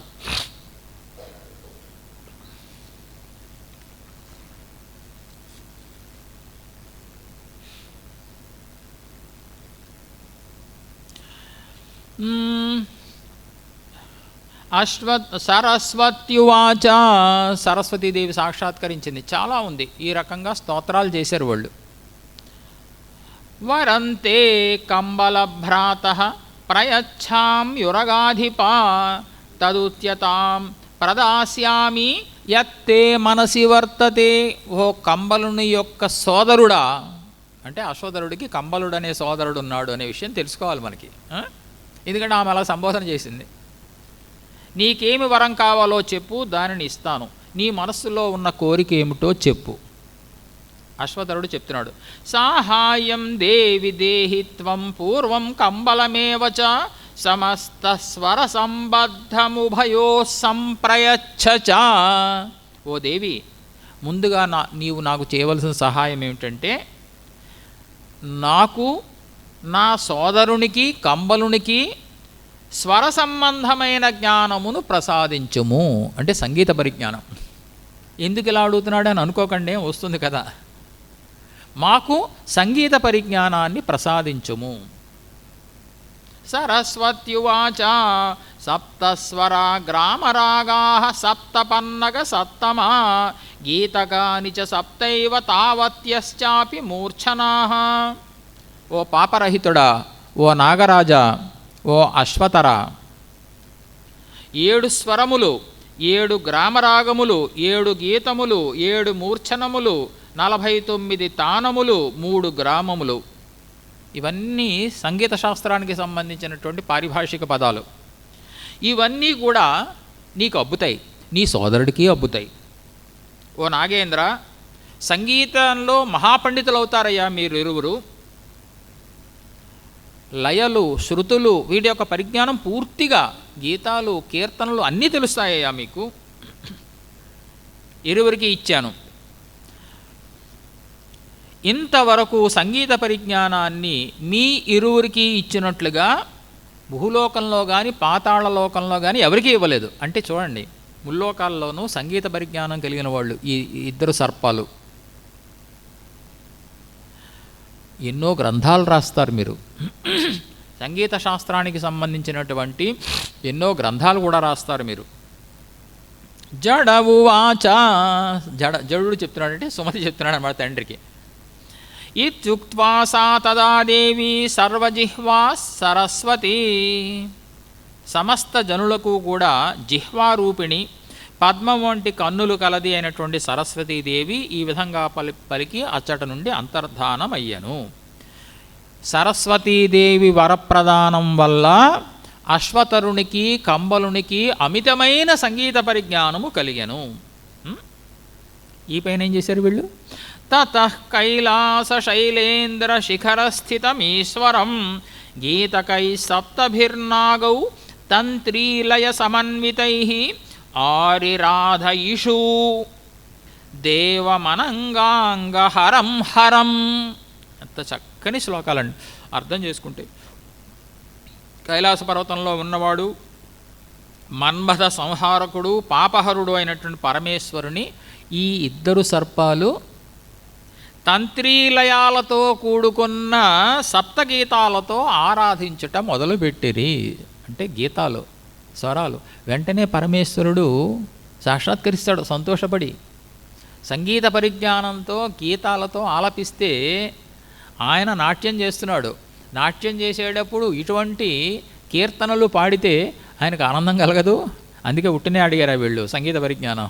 పోన్లే సమయం దొరికింది కదా ఒకసారి సంగీత పరిజ్ఞానం కూడా తెచ్చేసుకుందాం అనుకున్నారా వీళ్ళు. సంగీత పరిజ్ఞానం అడగడానికి కారణం ఇది. వెంటనే సాక్షాత్కరిస్తాడు శివుడు. ఎందుకంటే తాము కోరుకునే కోరిక మదాలస, చనిపోయిన మదాలస మళ్ళీ తిరిగి బతికి రావాలి.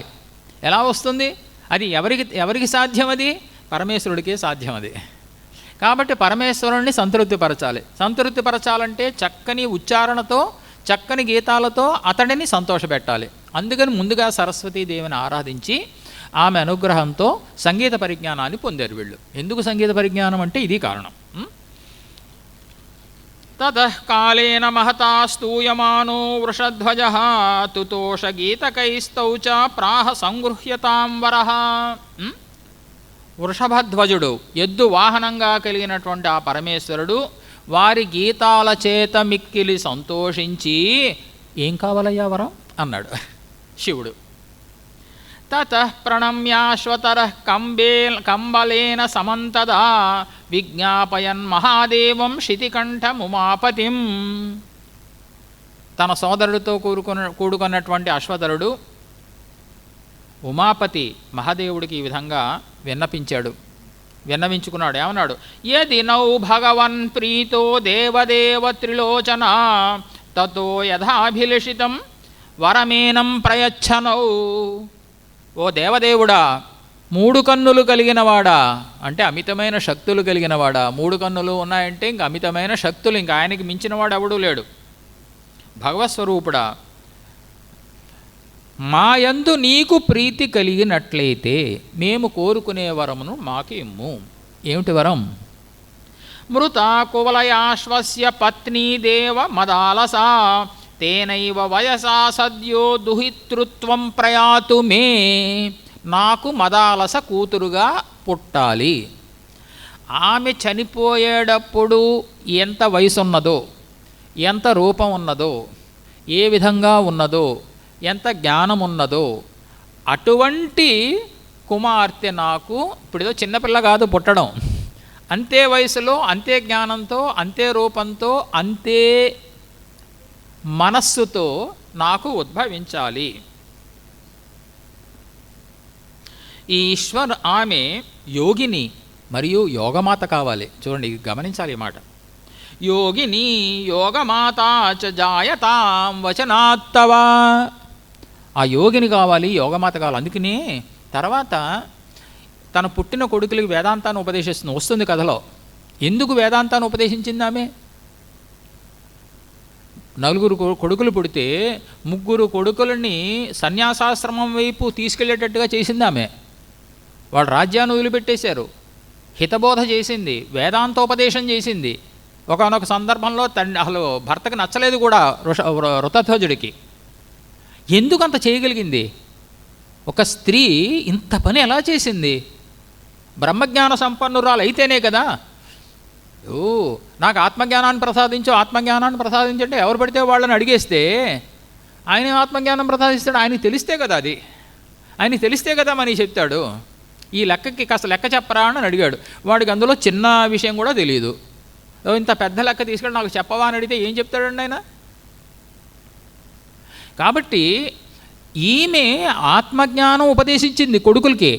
ఎలా ఉపదేశించింది? ఎక్కడి నుంచి వచ్చింది ఈ ఆత్మజ్ఞానం ఓ సామాన్య స్త్రీకి? అంటే ఇతడు అశ్వతరుడు పరమేశ్వరుని కోరుకునేటప్పుడు ఆ మదాలస అదే రూపం, అదే వయస్సు, అదే జ్ఞానంతో నాకు పుట్టాలి. అంతేకాదు ఆమె యోగిని, యోగమాత కూడా కావాలి అని కోరుకున్నాడు. కాబట్టి ఈమె ఆత్మజ్ఞాన సంపన్నురాలై పుట్టింది. చూద్దాం. ఈశ్వర ఉవాచ. ఈశ్వరుడు అంటున్నాడు. చాలా అద్భుతం కదా, ఇది ఎక్కడైనా జరుగుతుందా అసలు? యథోక్తం పన్నగ శ్రేష్ఠ సర్వమేతద్భవిష్యతి మత్ప్రసాదాద సందిగ్ధం శృణుచేదం భుజంగమా.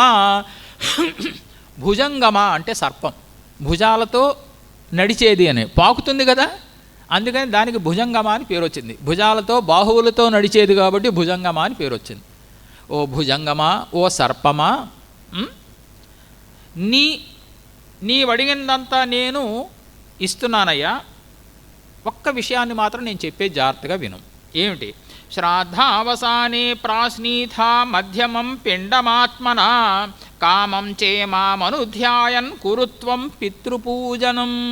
ఏం చేస్తావంటే పితృశ్రాద్ధం చేయి. మదాలసని సంకల్పించి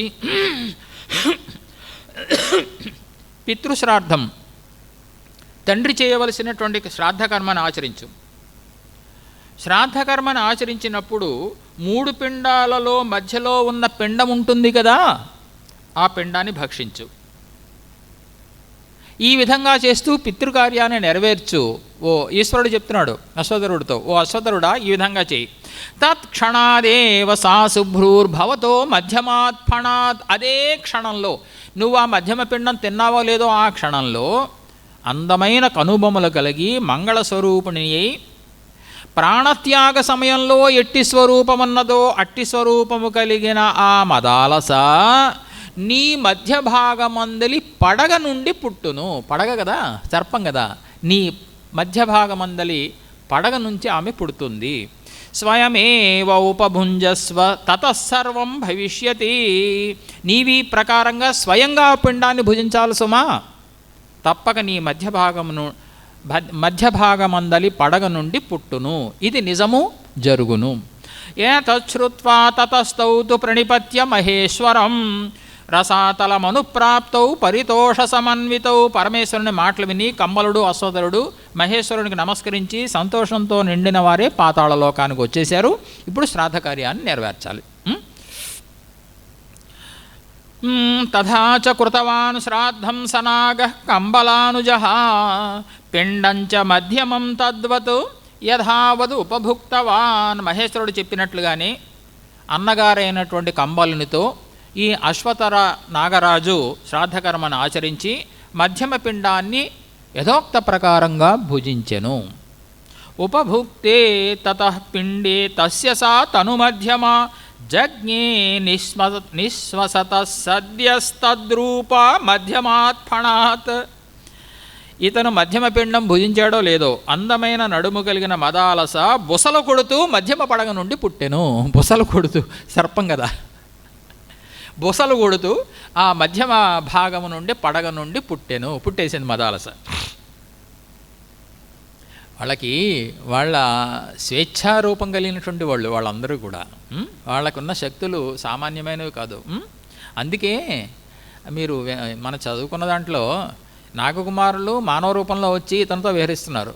వీళ్లతో పాటు ఇతను ఏం చేశాడు, నాగలోకానికి వెళ్ళాడు కదా, పాతాళలోకానికి వెళ్ళినప్పుడు వీళ్ళు సర్పరూపం వచ్చేసింది. వీళ్ళకి ఆశ్చర్యపోయాడు, ఏమిటి ఇంతవరకు నాతో స్నేహితులుగా విహరించిన వాళ్ళు ఇప్పుడు పాములు అయిపోయారు ఏమిట్రా అని. అంటే వాళ్ళది వస్తుతః యథార్థ రూపం సర్పరూపం, వాళ్ళకి స్వేచ్ఛారూపం అనేది ఉంటుంది.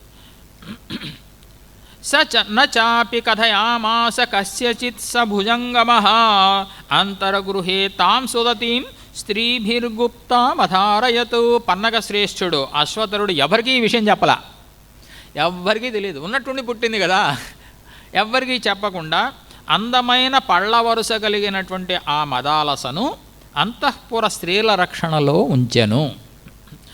తౌ చానుదినమాగత్య పుత్రౌ నాగపతే సుఖం ఋతుధ్వజేన సహితౌ చిక్రీడాతే అమరావివా. నాగరాజైనటువంటి అశ్వతరుని కుమారులు ఇరువురు కూడా రోజు వస్తున్నటువంటి వాళ్ళై ఋతధ్వజనుతో ఆడుకుంటూ క్రీడిస్తున్నారు. ఇది మామూలుగా రోజు జరిగిపోతోంది. ఏకదాతు సతౌ ప్రాహ సనాగోశ్వతరో ముదా తన్మయా పూర్వముక్తంతు క్రియతే కిన్ను తత్తథ.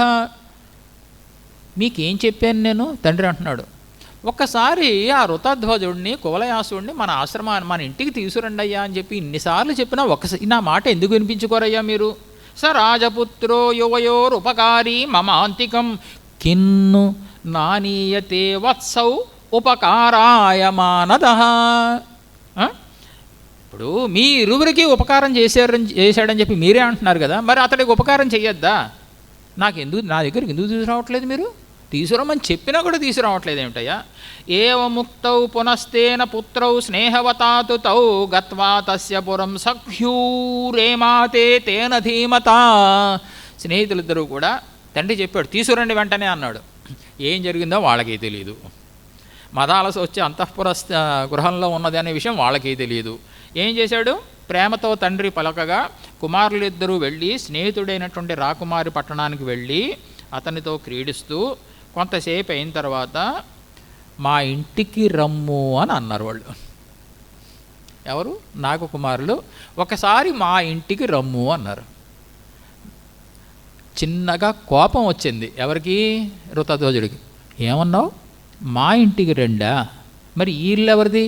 ఇప్పుడున్న ఇల్లు ఎవరిది? అంటే ఇల్లు మీది కాదా? అంటే ఇప్పుడు ఉన్న ఇంటిని నాది కాదు అని మీరు అనుకుంటున్నారు. ఇది అంత అన్యాయం. ఈ ఇల్లు ఇదంతా మీదే కదా, ఇదంతా మనదే కదా. ఇక్కడ ఉన్నటువంటి బంగారం, ఇక్కడున్న వస్తువులు, ఇక్కడున్న వాహనాలు ఇవన్నీ మీవే కదా. అక్కడ ఉన్న ఇల్లు నాది కాదా? అది నాదేకా. మరి అన్నప్పుడు మా ఇంటికి రండి అంటారేమిటి? ఒక చిన్న ప్రణయ కోపాన్ని ప్రకటించాడు. తావాహ నృపపుత్రోసౌ నన్విదం భవతోర్గృహం. మీ ఇద్దరి ఇల్లేనయ్యా ఇది. ధనవాహన వస్త్రాది యన్మదీయం తదేవ వాం. ఇప్పుడు ఇంట్లో బీరువాలో సొమ్ము ఉందండి మన ఇంట్లో. ఆ సొమ్ముని నేను నాకు ఇష్టం వచ్చినట్టు తీసి ఎవరికైనా నేను ఇవ్వచ్చు. ఎదురుకుండా ఇంటివాడు వచ్చి నా బీరువాని తెరిచి వాడు కూడా దానాలు చేయొచ్చా? నా ఇంట్లో బీరువాలో సొమ్ము తీసి ఎదురుకుండా ఉన్నవాడు కూడా దానాలు చేయొచ్చా? ఇది చేయడానికి వీల్లేదు. అది వాడిది కాదు కాబట్టి, ఇది వీడిది కాబట్టి. కానీ మీరు నా దగ్గర ఉన్న, నేను దాచుకున్న నా కోశాగారంలో ఉన్న ధనాన్నంతటిని మీరు దానం చేయొచ్చు. మీదేకా?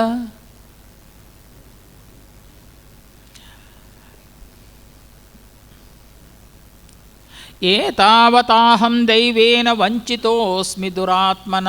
నిజంగా నేను దైవము చేత వంచింపబడ్డాను. ఎందుకని? ఇంతవరకు ఈ గృహంలో వస్తువుల యందు మీకు మమత్వము లేదు కాబట్టి. ఇది నాది అని మీరు అనుకోలేము. మమ అంటే నాది అని అర్థం. మమత్వము, మమకారము అంటే అదే అర్థం. మమకారము అని. మమకారము, నాది నాది అనుకోవడమే మమకారము అని. సంస్కృతంలో మమ అని పదం. నా సంపదలన్నీ, ఇక్కడున్న సంపదలన్నీ మావే అని చెప్పి మీరు భావించుడు. ఓ ద్విజశ్రేష్ఠులారా, ఇది నేను హృదయపూర్వకంగా మీ పట్ల మాట్లాడిన మాటలు.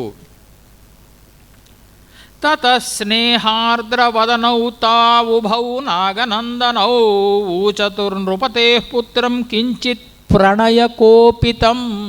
ప్రణయకోపాన్ని ప్రదర్శించిన ఋతధ్వజునితో చెమ్మగిల్లిన ముఖము కలిగిన వారే స్నేహితుడి యొక్క ఆ ప్రేమని తట్టుకోలేక, అమ్మ బాబోయ్ ఇంతటి ప్రేమ! ఓ ఋతధ్వజుడా, నీవు పలికిన దానిలో సందేహం ఎంతమాత్రమూ లేదు. నీవు నీ మనస్సులో ఏ రకంగా భావిస్తున్నావో మాకు కూడా మా మనస్సులో అలాగే ఉన్నది. అందువలన మరొక విధంగా తలచవద్దు, మా మీద కోపగించవద్దు.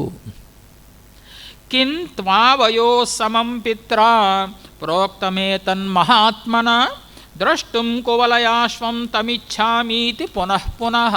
కానీ ఓ రాకుమారా, మా తండ్రి నిన్ను చూడాలని చెప్పి కలవరిస్తున్నాడు, ఓసారి తీసుకురమ్మంటున్నాడు. తతః కువలయాశ్వోథ సముత్థాయ వరాసనాత్ యథాహ తాతేతి వదన్ ప్రణామమకరోద్భువి. ఆ మాట విన్నంతనే కువలయాశ్వుడు ఒక్కసారి ఆసనం నుండి లేచాడు. ఒక్కసారి తండ్రి పట్ల, వాళ్ళ తండ్రి పట్ల గౌరవభావం అది. కంసుడిని వధించమని శ్రీకృష్ణ భగవానుడి దగ్గరికి శిశుపాల వధలో వస్తుంది. శ్రీకృష్ణ భగవానుడి దగ్గరికి నారదుడు వచ్చినప్పుడు శ్రీకృష్ణ భగవాన్ నిలబడే ఉన్నాడు. వచ్చింది ఎవరింటికి? శ్రీకృష్ణ భగవానుడి ఇంటికి. నారదుడు ఆసనం మీద కూర్చున్నాక, నువ్వు కూర్చో అన్నాక శ్రీకృష్ణుడు కూర్చున్నాడు. ఇది ఎంత కావ్యంలో వస్తుంది. అంతవరకు కూర్చోలేదు శ్రీకృష్ణుడు.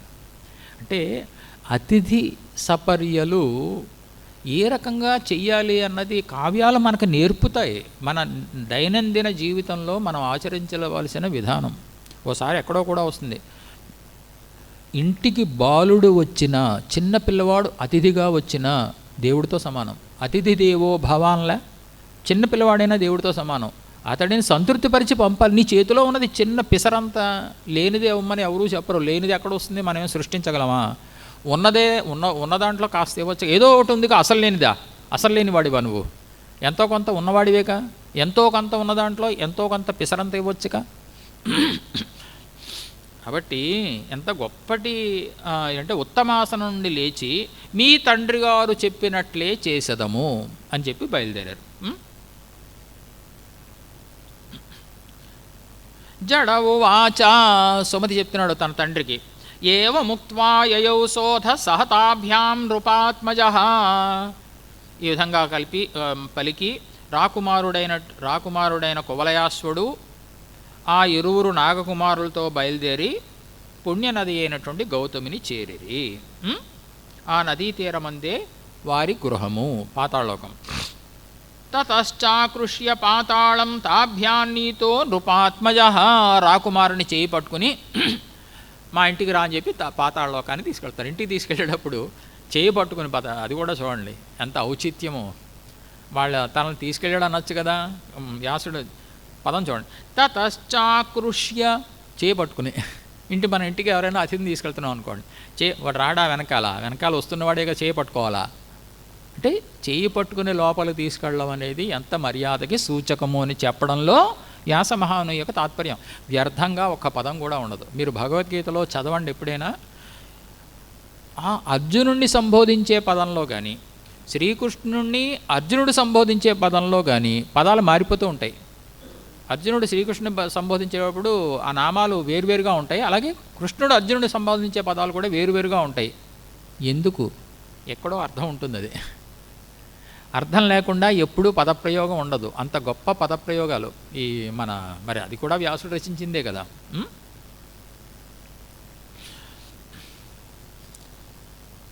రాకుమారుడు పాతాళలోకంలో ఈ ఇరువురు నాగకుమారుల్ని ఎలా చూశాడంటే, పడగలతో ఉన్నారు ఇప్పుడు వాళ్ళు, పడగలతో బుస కొడుతున్నారు వాళ్ళు, పడగల మీద మణులు ఉన్నాయి,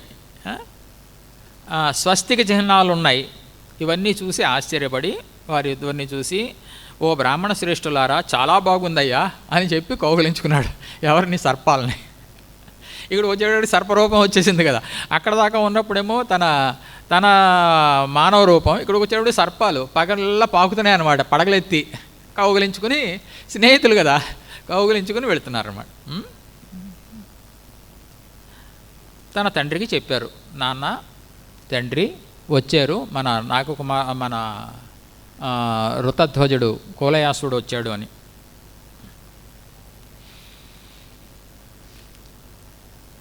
అక్కడ సంగీతంతో ఎంతో గానంతో నిండిపోయింది ఆ లోకమంతా. ఎందుకంటే వీళ్ళు సంగీత పండితులు అయిపోయారు కదా. అందుకే మదాలస కూడా గొప్ప, అతని పుట్టినటువంటి ఆమె కదా, గొప్ప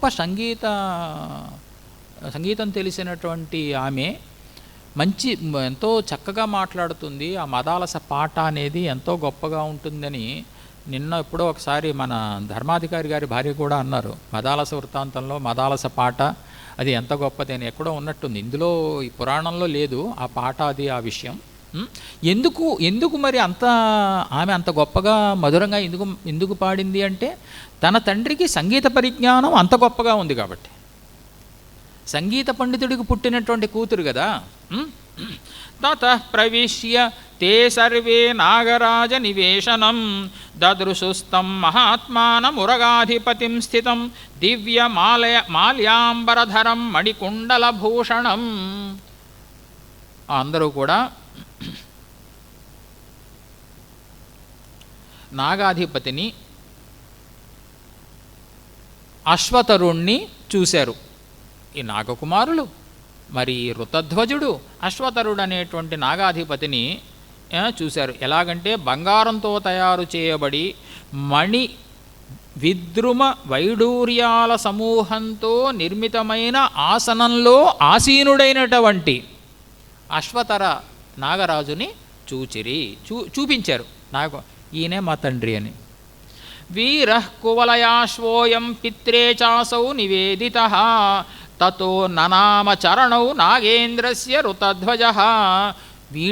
ఇతడే వీరుడైన కువలయాశ్వుడు అని పరిచయం చేశారు.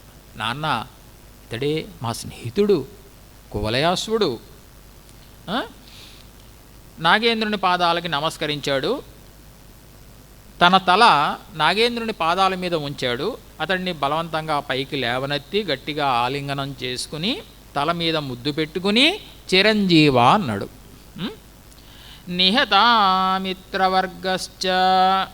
నిహతామిత్రవర్గశ్చ పిత్రో శుశ్రూషణం కురు వత్స ధన్యస్య కథ్యంతే పరోక్షస్యాపి తే గుణాః. నిహత అమిత్రవర్గ, అమిత్ర అంటే శత్రువులు, శత్రువులను చంపినటువంటి, శత్రువులను సంహరించినట్టి ఓ ఋతధ్వజ రాకుమారా, నీవు తల్లిదండ్రులకు సేవ చేసుకొనుము. ఎవరైనా చెప్పే మాట అది. ఉపదేశం చేసేటప్పుడు, నాయనా తల్లిదండ్రులను జాగ్రత్తగా చూసుకో, గురువులను పూజించు. ఏమండి, ఇది అనాది కాలం నుంచే వస్తుంది. చూసారా, పురాణ కాలంలో నువ్వు ఎలా ఉన్నావు అని అతనికి ఉపదేశం చేసేటప్పుడు ఏం ఉపదేశం చేశాడు? నువ్వు బాగా చదువుకో, బాగా ప్రవర్తించు, సరే ఇవన్నీ తర్వాత. మొట్టమొదట తల్లిదండ్రులను బాగుగా సేవించుము. తల్లిదండ్రులను మించిన దైవము లేదు. కానీ మనం ఏం చేస్తున్నాం? తల్లిదండ్రులను వదిలిపెట్టి వాళ్ళని ఎక్కడో వదిలేసి మనం పుణ్యక్షేత్రాల చుట్టూ తిరుగుతున్నాం. దేవుడు సంతోషిస్తాడా? నాకైతే నమ్మకం లేదు. మనం శాస్త్రోక్తంగా విద్యుక్తంగా నీ బాధ్యతను నిర్వర్తించి తల్లిని తండ్రిని జన్మనిచ్చారు కదా. రేపు వాళ్ళు పోతే అయ్యో నాన్న అమ్మ అయ్యో అమ్మ అంటే వస్తారా వాళ్ళు? ఇవాళ నేను బాధపడితే వస్తారా తిరిగి? బతికున్నప్పుడేమో నేను చూడలేదు, వాళ్ళని పట్టించుకోలేదు. పట్టించుకోకపోతే పోనే పోయారు, వాళ్ళని ఇబ్బంది పెట్టలేదు. ఎంత ఇబ్బంది పెడతారండి? వాళ్ళకి సాయం చేయొద్దు. వాళ్ళని ముప్పు తిప్పలు పెట్టే పిల్లల్ని ఎంతమందిని చూడలేదు? అయ్యో బాబాయ్, నా ఈ కొడుకుని పుట్టించిన నా జన్మ ఎంత వ్యర్థమైంది అనుకునేంత తల్లులు కూడా ఉన్నారంటే లోకం ఎంత విచిత్రంగా ఉన్నది. నీ తల్లిదండ్రులను సేవించుము, మొట్టమొదటి చేసిన ఉపదేశం అది. నీ పరోక్షంలో కూడా నీ యొక్క గుణాలు కొనియాడబడుచున్నవి. ఇప్పుడు ఈయన పండితుడండి, గొప్పవాడండి, అదండి ఇదండి నా ఎదురుకుండా అంటారు. అది నిజం కాదు. లేకపోతే నీకు ఏ చదువు రాదు, నువ్వు ఒట్టి చదువురాని మొద్దు ఇది అంటారా? నిజంగా చదువురాని మొద్దైనా కూడా అదే అంటారు, మహాపండితుడండి అంటారు. ఎప్పుడు అనాలి ఆ మాట? మన పరోక్షంలో అనాలి. ఆయన బాగా చదువుకున్నాడండి అని ఒకవేళ అంటే అప్పుడు అది నిజమని అర్థం. ఈయన చాలా మంచివాడు చాలా మంచివాడు అని ఉపన్యాసాలు చెప్పేస్తూ ఉంటారు. ఆడు దిగిన వెంటనే వాడిని తిట్టుకున్నన్ని తిట్లు ఇంత అంతా ఉండవు, అంతా అబద్ధం. పరోక్షంలో చెప్పాలి, ఆయన ఎంత మంచివాడండి, మా కుటుంబానికి ఎంత సేవ చేశాడని పక్క వాళ్ళకి చెప్పుకోవాలి. భవతో మమ పుత్రాభ్యాం ఆభ్యాం ఏ మే నివేదితాః తదైతేరేవ వర్ధేత్థాః మనోవాక్కాయ చేష్టితైః. నీ యొక్క గుణాలని మా పిల్లలు ఎంతో కీర్తించారు, ఆ గుణాలతో ఇంకా నీవు వర్ధిల్లుము. పుత్ర ఉవాచ, పుత్రుడు అంటున్నాడు. పుత్రుడు అంటే సుమతి, తండ్రికి చెప్తున్నాడు అనమాట.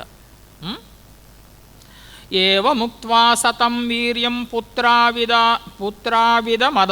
పుత్రావిదమధాబ్రవీద్ పూజాం కువలయాశ్వస్య కర్తుకామో భుజంగమః. కువలయాశ్వునికి అతిథి సత్కారాలని చేయదలిచి అశ్వతరుడు ఈ విధంగా పలికాడు. స్నానాదిక్రమం కృత్వా సర్వమేవ యథాక్రమం మధుపానాది సంభోగమాహారంచ యథేప్సితం తతః కువలయాశ్వేన హృదయోత్సవ భూతయా. తన దినచర్య ప్రకారం స్నానాదులను ఆచరించి మధుపానాదులు భోజనము మొదలగు వాటిని ఆచరించి మనం సంతోషముగా కాలము గడిపెదము. శత్రుజిత్తు యొక్క కుమారుడైనటువంటి కువలయాశ్వుడు మౌనంగా అంగీకరించాడు. ఎందుకంటే అతనికి సంతోషాలను అనుభవించడంలో మనస్సు అసలు ఇష్టపడట్లేదు కదా. నాగరాజు అయినటువంటి అశ్వతరుడు చెప్పినట్లుగానే అన్నీ ఆచరించెను.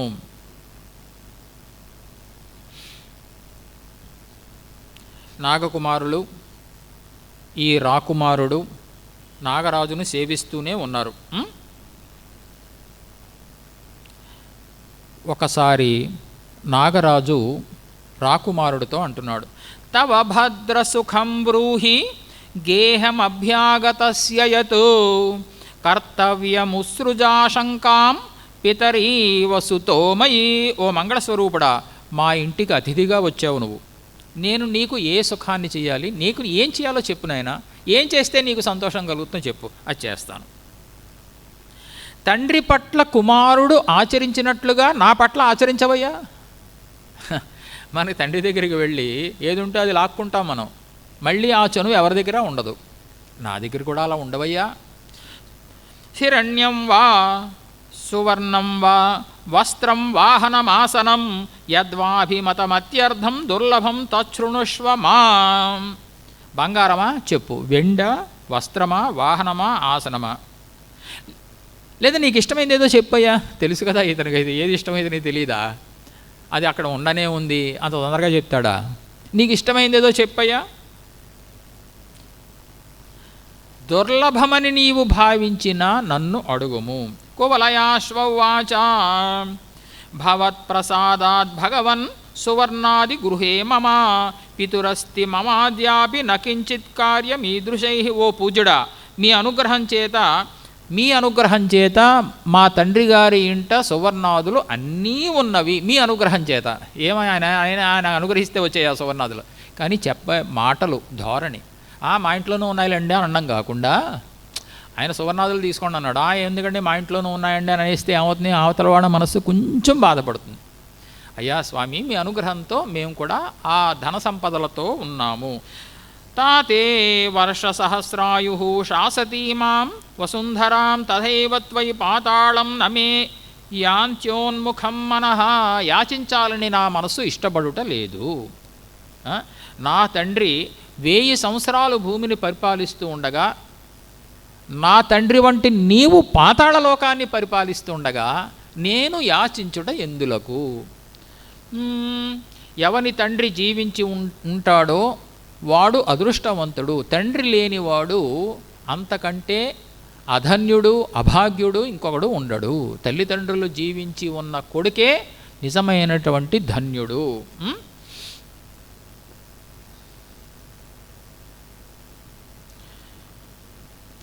తద్వయం తత్ప్రసాదేన ధనరత్నాది సంచయం పితృభక్తా ప్రయచ్ఛామః కామతో నిత్యమర్ధినాం. కాబట్టి పితృభక్తులం మేము, తండ్రికి భక్తులం మేము. కాబట్టి దైవానుగ్రహంతో సమస్తము మా దగ్గర ఉన్నది. యాచకులకు ఏమి కావాలో అది వాటిని మేము ఇచ్చెదము.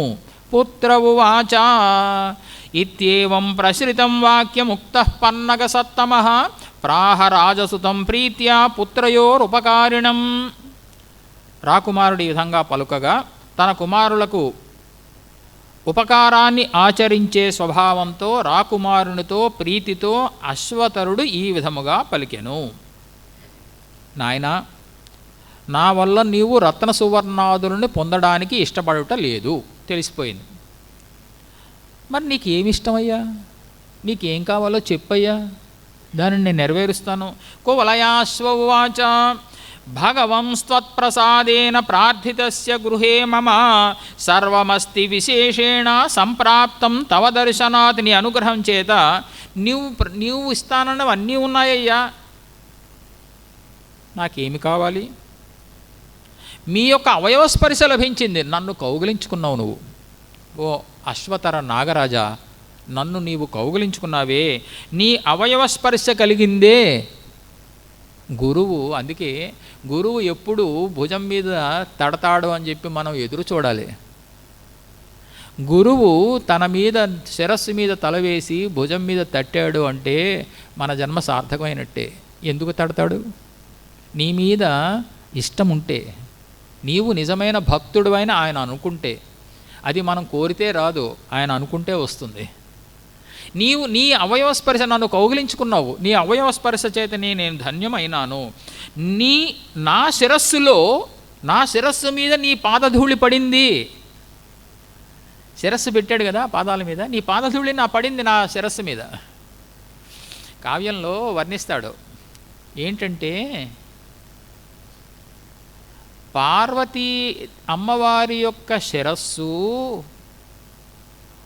దేవతల యొక్క పాదాలయందు అక్కడ ఉన్న మణిరత్నాదుల చేత మరింత ప్రకాశిస్తోంది అని.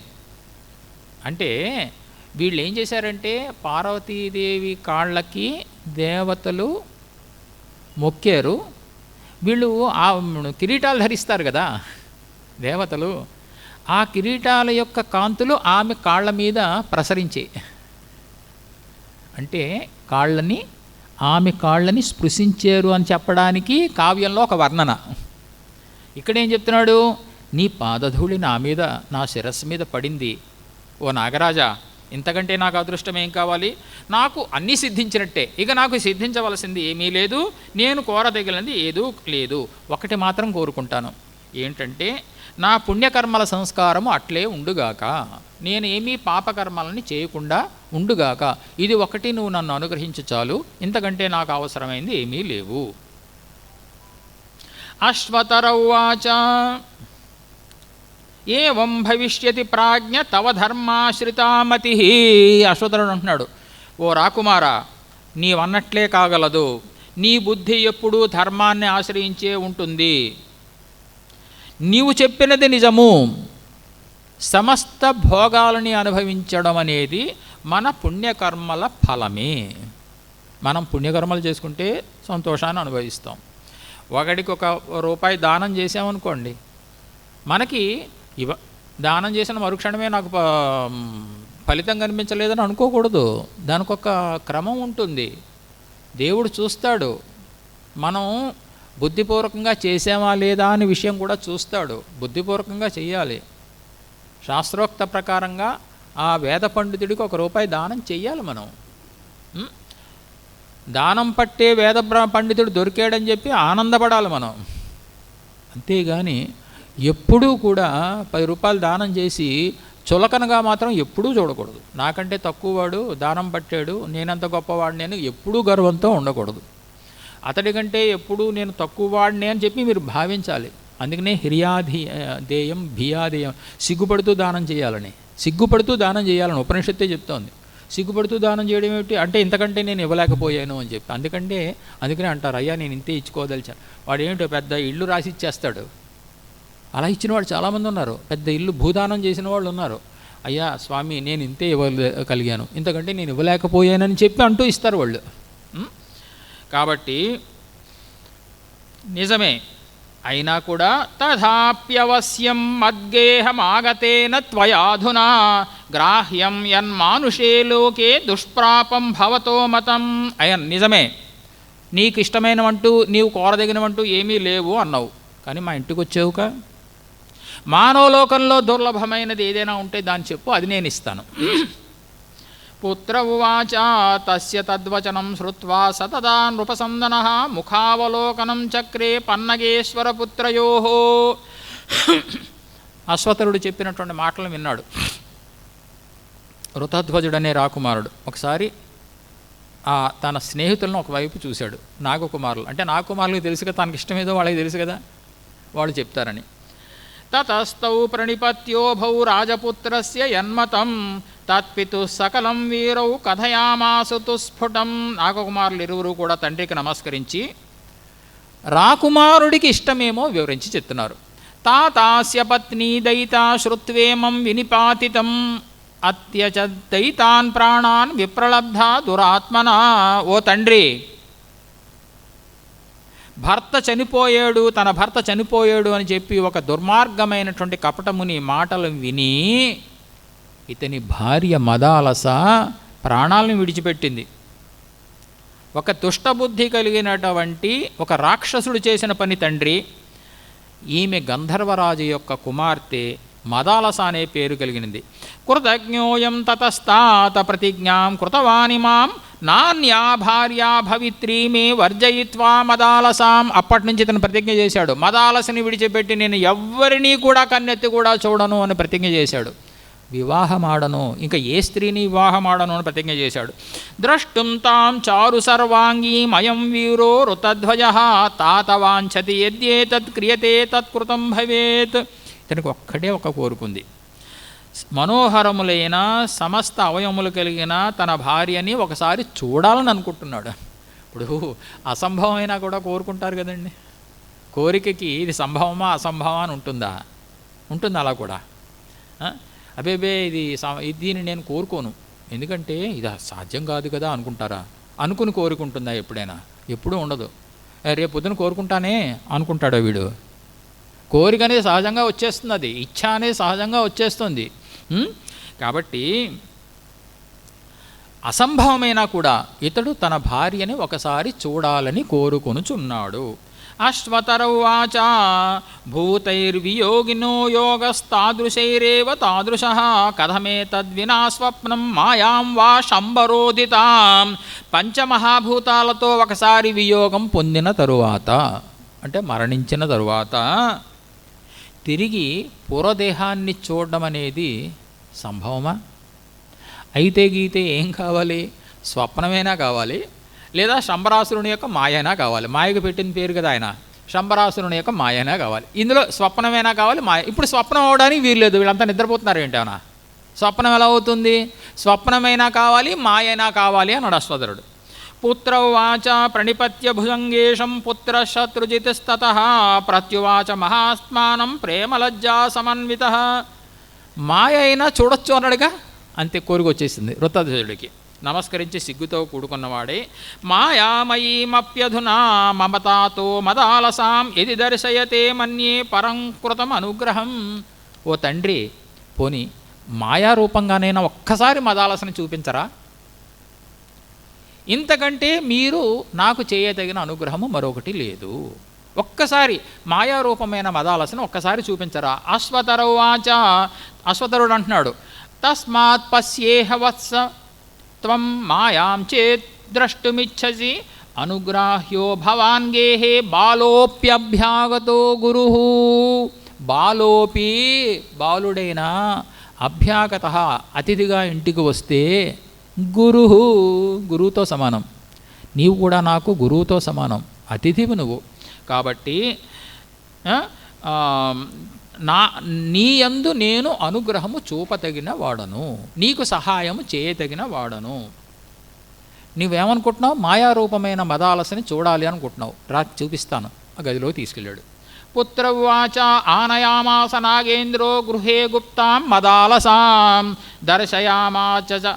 దర్శయామాస చ తదా రాజపుత్రాయ తాం శుభాం. నాగాధిపతి అశ్వతరుడు భవనమందు రహస్యంగా దాచి ఉంచాడు కదా, ఓసారి తీసుకొచ్చాడు.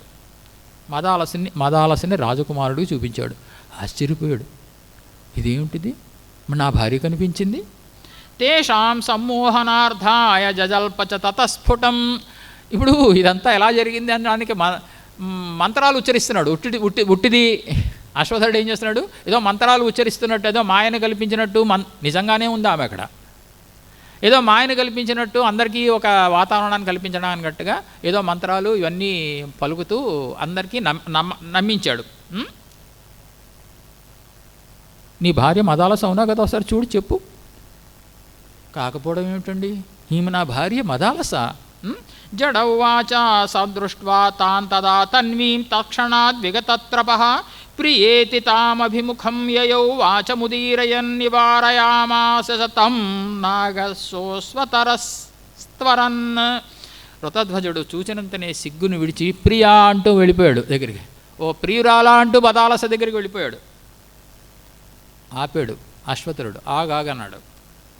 మాయేయం అశ్వతరువాచ మాయేయం పుత్ర మాస్ప్రాక్షీ ప్రాగేవ కథితం త్వయ తవ. నేను ముందే చెప్పాను, మాయారూపంలో ఉన్న మదాలస అని చెప్పాను. నువ్వు స్పృశించేవా మాయమైపోతుంది, అంతర్ధానం చెందుతుంది, నీ ఇష్టం.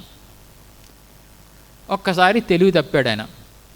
హా ప్రియేతి వదన్ సోథ చింతయామాస భామినీం మోహో మమాయం నో వేతి నాలం ప్రత్యయవాహనం. ఏంటి ఇది, చిత్త విభ్రమమా, ఇది మాయా లేక నిజమా? ఎదురుకుండా కనిపిస్తోంది. నా మదాలస నాకు అవయవాలతో పూర్వం నా భార్య ఎలా ఉందో అటు ఆమె కనిపిస్తోంది. ఇది అసత్యమని ఎలా అనుకోవాలి? పోనీ సత్యమా అంటే ఈయన మాయా అంటున్నాడు.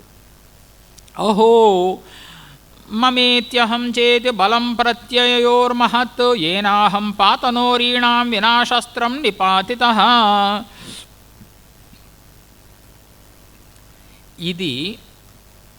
ఇది నాది, అది నీది అనే ఈ భావమే కదా ఈ లోకంలో ఉన్న భ్రమని కల్పించేది కదా. ఇది నాది, ఇది నీది అనేది. ఈ భ్రమని కల్పించే జ్ఞానము, ఈ అజ్ఞానము, ఈ మిథ్యాజ్ఞానము ఎంత గొప్పది. శత్రువులను కూల్చే నేను ఎవరి దగ్గర ఏ ఆయుధాలు లేకుండా ఎవరూ ఏమీ చేయకుండానే కింద పడ్డాను, నేను కూలబడ్డాను. శత్రువులను కూల్చేసేవాడిని నిన్న కింద నేను కూలబడ్డాను. ఎందువల్ల? ఇది నాది, ఇది నీది అనే భావన చేత.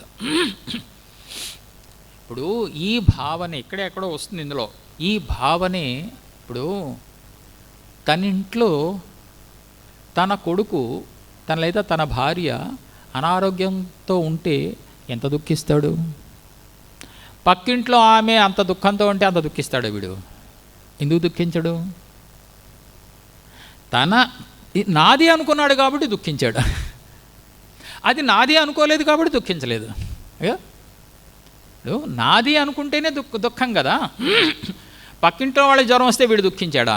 దుఃఖించడు, సంతోషించాడు, ఏదీ లేదు.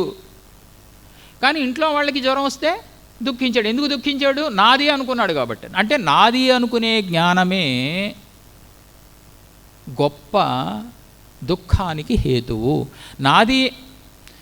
నాది అనుకోవడానికి నేను ఎవరిని? ఆత్మస్వరూపం, పరమాత్మ స్వరూపం. పరమాత్మ స్వరూపానికి భార్యా బిడ్డలు ఉంటారా? ఆయనకు కూడా ఒక భార్య, ఆయన కూడా బిడ్డ, ఆయన కూడా ఒక భవనం, ఆయన కూడా బజారుకి వెళ్ళడం, డబ్బులు తెచ్చుకోవడం, అవి తెచ్చుకోవడం, ఇవన్నీ ఉంటాయా? పరమాత్మకి ఇవన్నీ ఆయన నిస్సంగుడు కదా. అసంగోహ్యయం పురుష అని శృతివాక్యం, ఉపనిషద్వాక్యం. ఆయనకి దేనితోనూ సంగము లేదు, సంబంధం లేదు, సంసర్గం లేదు అని. నేను పరమాత్మనే అనుకున్నప్పుడు ఇది నాది అని అనుకోడు వాడు. నేను పరమాత్మనే అనే జ్ఞానం, అదే ఆత్మజ్ఞానము అంటే. అది అనుకోవాలి. ఇప్పుడు నేను ఏదో ఉపన్యాసం చెప్తే నాకు వచ్చేసింది లేదా మీకు వచ్చేసింది అని అర్థం కాదు. అది వాస్తవంగా తెలుసుకోవాలి. అది నేను పరమాత్మ స్వరూపము, నేను పరమాత్మనే. పరమాత్మకి దేనితోనూ సంసర్గం లేదు కాబట్టి నాకు కూడా దేనితోనూ సంసర్గం లేదు. దేనితోనూ సంబంధం లేనప్పుడు ఇది నాది అని నేను ఎందుకు అనుకుంటాను అని నేను అనుకున్నాను కాబట్టే నాకు ఈ దుఃఖము సంభవించినది. ఋతధ్వజుడు రాకుమారుడు అనుకుంటున్నాడు. అందుకని ఎంత ప్రమాదం అంటే, ఇది నాది అనుకున్న జ్ఞానం ఎంత ప్రమాదం అంటే, ఏ శత్రువులు లేకుండానే కూలబడ్డాను నేను, కింద పడ్డాను, మూర్ఛపోయాను నేను. ఏమీ లేదు, ఇది నాది అనుకున్నందువల్ల మూర్ఛపడ్డాను. ఇది నాది అనుకోకపోతే, ఇది నాది అనుకోలేదు కాబట్టి నువ్వు మూర్ఛపోయావా? పక్కింట్లో వాళ్ళ జ్వరం వస్తే నువ్వు మూర్ఛపోయావా? ఎందుకు మూర్ఛపోలేదు? నాది అనుకోలేదు కాబట్టి. ఈ నాది అనుకునేటువంటి ఈ స్వభావమే ఎంత వైపరీత్యానికి కారణమవుతుంది. ఒకసారి ఎంత వేదాంతంలోకి వెళ్ళాడు ఇతను. మమేతి దర్శితానేన మిథ్యామాయేతి విస్ఫుటం వాయువంబు తేజసాం భూమిరాకాశస్య చ చేష్టయా. పృథివీ తేజో వాయు ఆకాశాలు పంచమహాభూతాలు సాక్షిగా ఈ మాయ కారణంగా, అశ్వతరుడు కల్పించిన మాయ కారణంగా నాకు మదాలస స్పష్టంగా కనబడింది. పుత్రవువాచ తతః కువలయాశ్వం సమాశ్వాస్య భుజంగమః కథయామాస తత్సర్వం మృత సంజీవనాదికం. దుఃఖిస్తున్నాడు, ఏడుస్తున్నాడు, అయ్యో అనుకుంటున్నాడు ఋతధ్వజుడు. కువలయాశ్వుడు నాగరాజు దగ్గరికి వెళ్ళాడు, కాగులించుకున్నాడు, ఓదార్చాడు. మాయ కాదయ్యా, ఇదంతా పరమేశ్వర ప్రభావం చేత, పరమేశ్వరుని యొక్క వరం చేత నేను తపస్సు చేసి సాధించానయ్యా. తిరిగి అదే మదాలస, అదే ఆమె కన్యక, అదే కన్యక మళ్ళీ నాకు ఉద్భవించిందయ్యా. ఇదిగోనయ్యా నీ మదాలస, తీసుకోవయ్యా. తతః ప్రహృష్టః ప్రతిలభ్య కాంతాం ప్రణమ్య నాగం నిజమాజగామ. పోనీ ఈమె మదాలస అవునా కాదా అనడానికి ఆమె అన్ని మాటలు అన్నీ చెప్పేస్తుంది ఆమె. ఓ ప్రియుడా, ఓ స్వామి, ఎలా ఉన్నావు నువ్వు, అత్తమామలు బాగున్నారే అన్నీ అడుగుతోంది. ఈమె పరాయి అయితే అడుగుతుందా? మనం అప్పుడు అనుకున్న మాటలన్నీ నీకు గుర్తున్నాయా? ఇవన్నీ కావ్యాల్లో వస్తాయి, ఇక్కడ లేవు. కానీ మనం ఆ రోజు అక్కడ పర్వతంలో విహరించాం కదా, నువ్వు నన్ను ఆ రోజు ప్రేమగా నా బుగ్గ గిల్లేవు కదా, గుర్తుందా? ఇవన్నీ ఇక్కడ లేవు, నేను చెప్తున్నాను, ఒక పురాణంలో ఉన్నాయని అనుకోకండి, ఇవన్నీ కావ్యాల్లో వస్తాయి. అంటే ఏంటంటే నేనే అని చెప్పడానికి ఇవన్నీ గుర్తులు అన్నమాట. ఇవన్నీ చెప్పింది ఇంకైతే సందేహమే ఉంది. ఎందుకంటే ఆమె చనిపోయింది, దహన సంస్కారాలు జరిగాయి, అన్నీ అయిపోయింది. కొత్తగా ఇప్పుడు వచ్చింది నా మదాలసాని ఎందుకు అనుకున్నాడు అతను? ఇప్పటికీ మాయ అని ఎందుకు అనుకోలేదు అంటే పరమేశ్వర ప్రభావం చేత ఏ విధంగా బతికింది అనేటువంటి విషయం ఇదంతా కూడా మృత సంజీవనాదికం. మృతురాలు అయినా కూడా సంజీవన, తిరిగి బ్రతకడం, ఇది కేవలం పరమేశ్వరునికే సాధ్యము. ఆ పరమేశ్వరుడే ఇది సృష్టించాడు. నాయనా ఇదిగో నీ మదాలస మరల జన్మించింది. తతః ప్రహృష్ట ప్రతిలభ్య కాంతాం ప్రణమ్య నాగం నిజమాజగామ సంస్తూయమాన స్వపురం తమస్వమారుహ్య సంచింతితమభ్యుపేతం.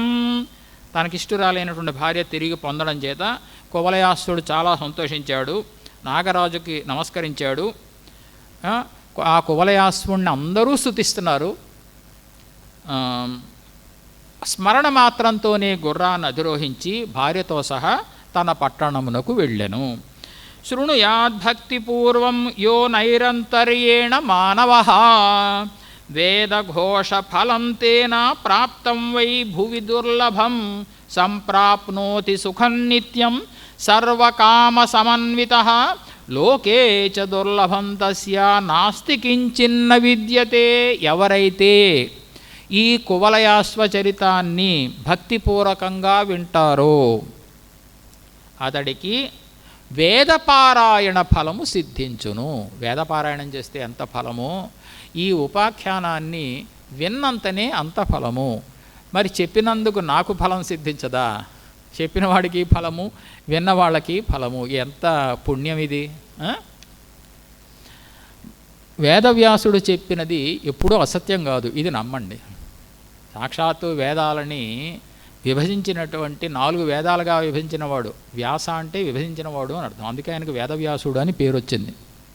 వేదాల గొట్టది, వేద రాశది. దానిని ఋగ్వేదం, యజుర్వేదం, సామవేదం, అధర్వణ వేదం అని విభజించి చూపించాడు ఆయన. అందుకే వ్యాస అంటే విభజించుట అని అర్థం. అందుకే వ్యాసుడు, వేదవ్యాసుడు అని పేరు వచ్చింది ఆయనకి. ఎవరైతే భక్తిపూర్వకంగా వింటారో వాళ్ళకి ఏ ఫలం సిద్ధిస్తుందని చెప్పలేదు, వేదపారాయణ ఫలం సిద్ధిస్తుంది. వేదపారాయణం చేస్తే ఎంత ఫలం అండి! సాక్షాత్తు మంత్రాలతో భగవంతుణ్ణి స్తుతించడం, దానివల్ల సామాన్యమైన ఫలమా? అంత ఫలము విన్నంత మాత్రంతోనే సిద్ధిస్తుంది. అంతేకాదు సమస్త కోరికలు సిద్ధించి నిత్య సుఖమును పొందుతారు. ఇప్పుడు ఏమో మనలో కూడా ఏం మార్పు వస్తుందో విన్నంతనే రేపు పొద్దున వెళ్ళిన వెంటనే నాకు అనుకున్నది ఎందుకు సిద్ధించలేదని అనుకోకూడదు. దానికి ఒక క్రమం ఉంటుంది. భగవంతుడు కూడా ఎప్పుడు ఇవ్వాలో అప్పుడే ఇస్తాడు, ఎప్పుడు పడితే అప్పుడు ఇచ్చేయడు. ఎన్ని కథలు చదవలేదు మనం పురాణాల్లో, ఎన్ని పరీక్షలు పెట్టలేదు, ఎన్ని పరీక్షలు పెట్టి ఆయన వరాలు ఇచ్చిన సందర్భం చూడలేదా? పరీక్షలకు కూడా తట్టుకోవాలిగా. మనస్సుని లగ్నం చేయాలి కదా, ఏకాగ్రతతో మనస్సును లగ్నం చేయాలి కదా. ఏకాగ్రతతో మనస్సు అంటే నిన్న ఇప్పుడు అన్నాను నేను. ఇప్పుడు మనం ఏదో ఒక పారాయణ ఏదో చేసుకుంటున్నాం, స్తోత్రం ఏదో చేసుకుంటున్నాం, అప్పుడే ఆ రోజు చేయవలసిన దైనందిన చర్యలన్నింటినీ కూడా నిర్ణయం చేసుకుంటాం. అప్పుడే సమయం అన్నమాట మనకి. పొద్దున్న లేచి మధ్యాహ్నం ఏం చేయాలి, సాయంకాలం ఏం చేయాలి, ఎక్కడికి వెళ్ళాలి, ఎవరిని కలవాలి, ఎప్పుడూ ఈ పారాయణ చేసుకుంటున్న సమయంలో. ఈ పారాయణ చేసుకుంటున్న సమయంలోనే ఇవన్నీ గుర్తొచ్చేస్తాయి. పక్కనే ఏదో ఫోన్ మోగుతుంది, మధ్యలో అది వింటాం, వాడికి సమాధానం చెప్తాం, మళ్ళీ పారాయణ. ఏకాగ్రత ఎక్కడ ఉన్నది? ఏకాగ్రత అంటే అర్థం ఏమిటి? నీకు సెల్ ఫోన్ మోగినా వినిపించకూడదు, అంతటి మనస్సుని స్వాధీనం చేసుకోవాలి. ఇంద్రియ నిగ్రహం అంటే అది. ఏం చేయాలి మనం? చేయగలమా అంటే నేను ఒక్కటే అనుకున్నా. మనం ఒక గురువుని అనుకుంటాం కదా, గురువుని ప్రతి వాళ్ళకి ఓ గురువు ఉంటారు. మనం పారాయణం లేదా మంత్రాలో ఏదో పూజ చేసుకునేటప్పుడు గురువుని మాత్రమే చూద్దాం, ఇంకెవరిని చూడొద్దు. ఇది నేను చెప్తున్నది కాదు, యోగశాస్త్రంలో పాతంజల సూత్రాల్లో ఉన్న విషయమే. నువ్వు చతుర్భుజ విష్ణుమూర్తినే చూస్తూ ఉండు. అగా ఎదురుకుండా శంకరుడు ఉన్నాడు, శంకరుణ్ణే అంటే నువ్వు చేస్తున్న పారాయణ అంత సమయంలోనూ శంకరుణ్ణే చూస్తూ ఉండు. నువ్వు ఇంకేమి చూడకు. నీకు ఇష్టమైనటువంటి ఆ దేవుణ్ణే చూస్తూ ఉండు, పుణ్యమూర్తినే చూస్తూ ఉండు, గురువునే చూస్తూ ఉండు. 2 నిమిషాలు 3 నిమిషాలు 5 నిమిషాలు చేస్తాం కదా. అంటే ఈ 5 నిమిషాలు నీకు ఆ శంకరుడే కనిపించాలి, ఆ గురువే కనిపించాలి, ఇంకెవరూ కనిపించకూడదు. కనిపిస్తే మళ్ళీ వ్యగ్రత వచ్చినట్టే. కనిపించి మళ్ళీ వేరే వాళ్ళు ఎవళ్ళో తల్లిదండ్రులో సోదరులో ఇంకో భార్యో ఇంకొకళ్ళో గుర్తొచ్చేసారనుకో, మళ్ళీ ఏకాగ్రత పోయినట్టే. ఈ 1 నిమిషం లేదా 2 నిమిషాలు మనం చేసేటువంటి పూజలో ఆ గురువుని మాత్రమే కనిపిస్తూ ఉండాలి మనకి. అది ఏకాగ్రత అంటే. ఆ ఏకాగ్రతతో మనం స్తుతిస్తే అప్పుడే కదా భగవంతుడు మనకి సంతసించి మనం కోరినటువంటి ఫలాన్ని ఇవ్వడం. కాబట్టి ఈ అన్ని ఉపాఖ్యానాలకి ఈ విషయం చెప్పలేదు. దీని పారాయణ వల్ల ఇంతటి ఫలం అని చెప్పి కొన్ని ఉపాఖ్యానాలకే ఇది చెప్పాడు. అంటే కువలయాశ్వ చరితానికి ఇంత గొప్ప మాహాత్మ్యం ఉన్నది అని చెప్పి వ్యాసుని యొక్క అభిప్రాయం. లోకే చ దుర్లభం తస్య నాస్తి కించిన్న విద్యతే. అటువంటి ఈ ఉపాఖ్యానాన్ని విన్నటువంటి భక్తులకు ఎటువంటి దుర్లభమైనదంటూ ఏమీ ఉండదు, వాళ్ళ యొక్క సమస్త కోరికలు కూడా సిద్ధిస్తాయి అని చెప్పి ఇంతటితో ఈ ఉపాఖ్యానం పూర్తయింది. ఇప్పుడు ఉపాఖ్యానం ఇంకా ముందుకు పెడుతుంది. ఏమిటి ఉపాఖ్యానం? మదాలసని తీసుకుని మళ్ళీ తన పట్టణానికి వెళ్ళి తన తల్లిదండ్రులకి మదాలసని చూపించి వాళ్ళకి సంతోషాన్ని చేకూర్చి జరిగిన వృత్తాంతం అంతా చెప్పి క్రమక్రమంగా వీళ్ళిద్దరికీ 4 కుమారులు పుట్టాలి. ఇప్పుడు ఋతధ్వజుడు మదాలస, ఇదంతా మదాలసోపాఖ్యానం. ఈ 4 కుమారులలో చివరి వాడి పేరు అలర్కుడు.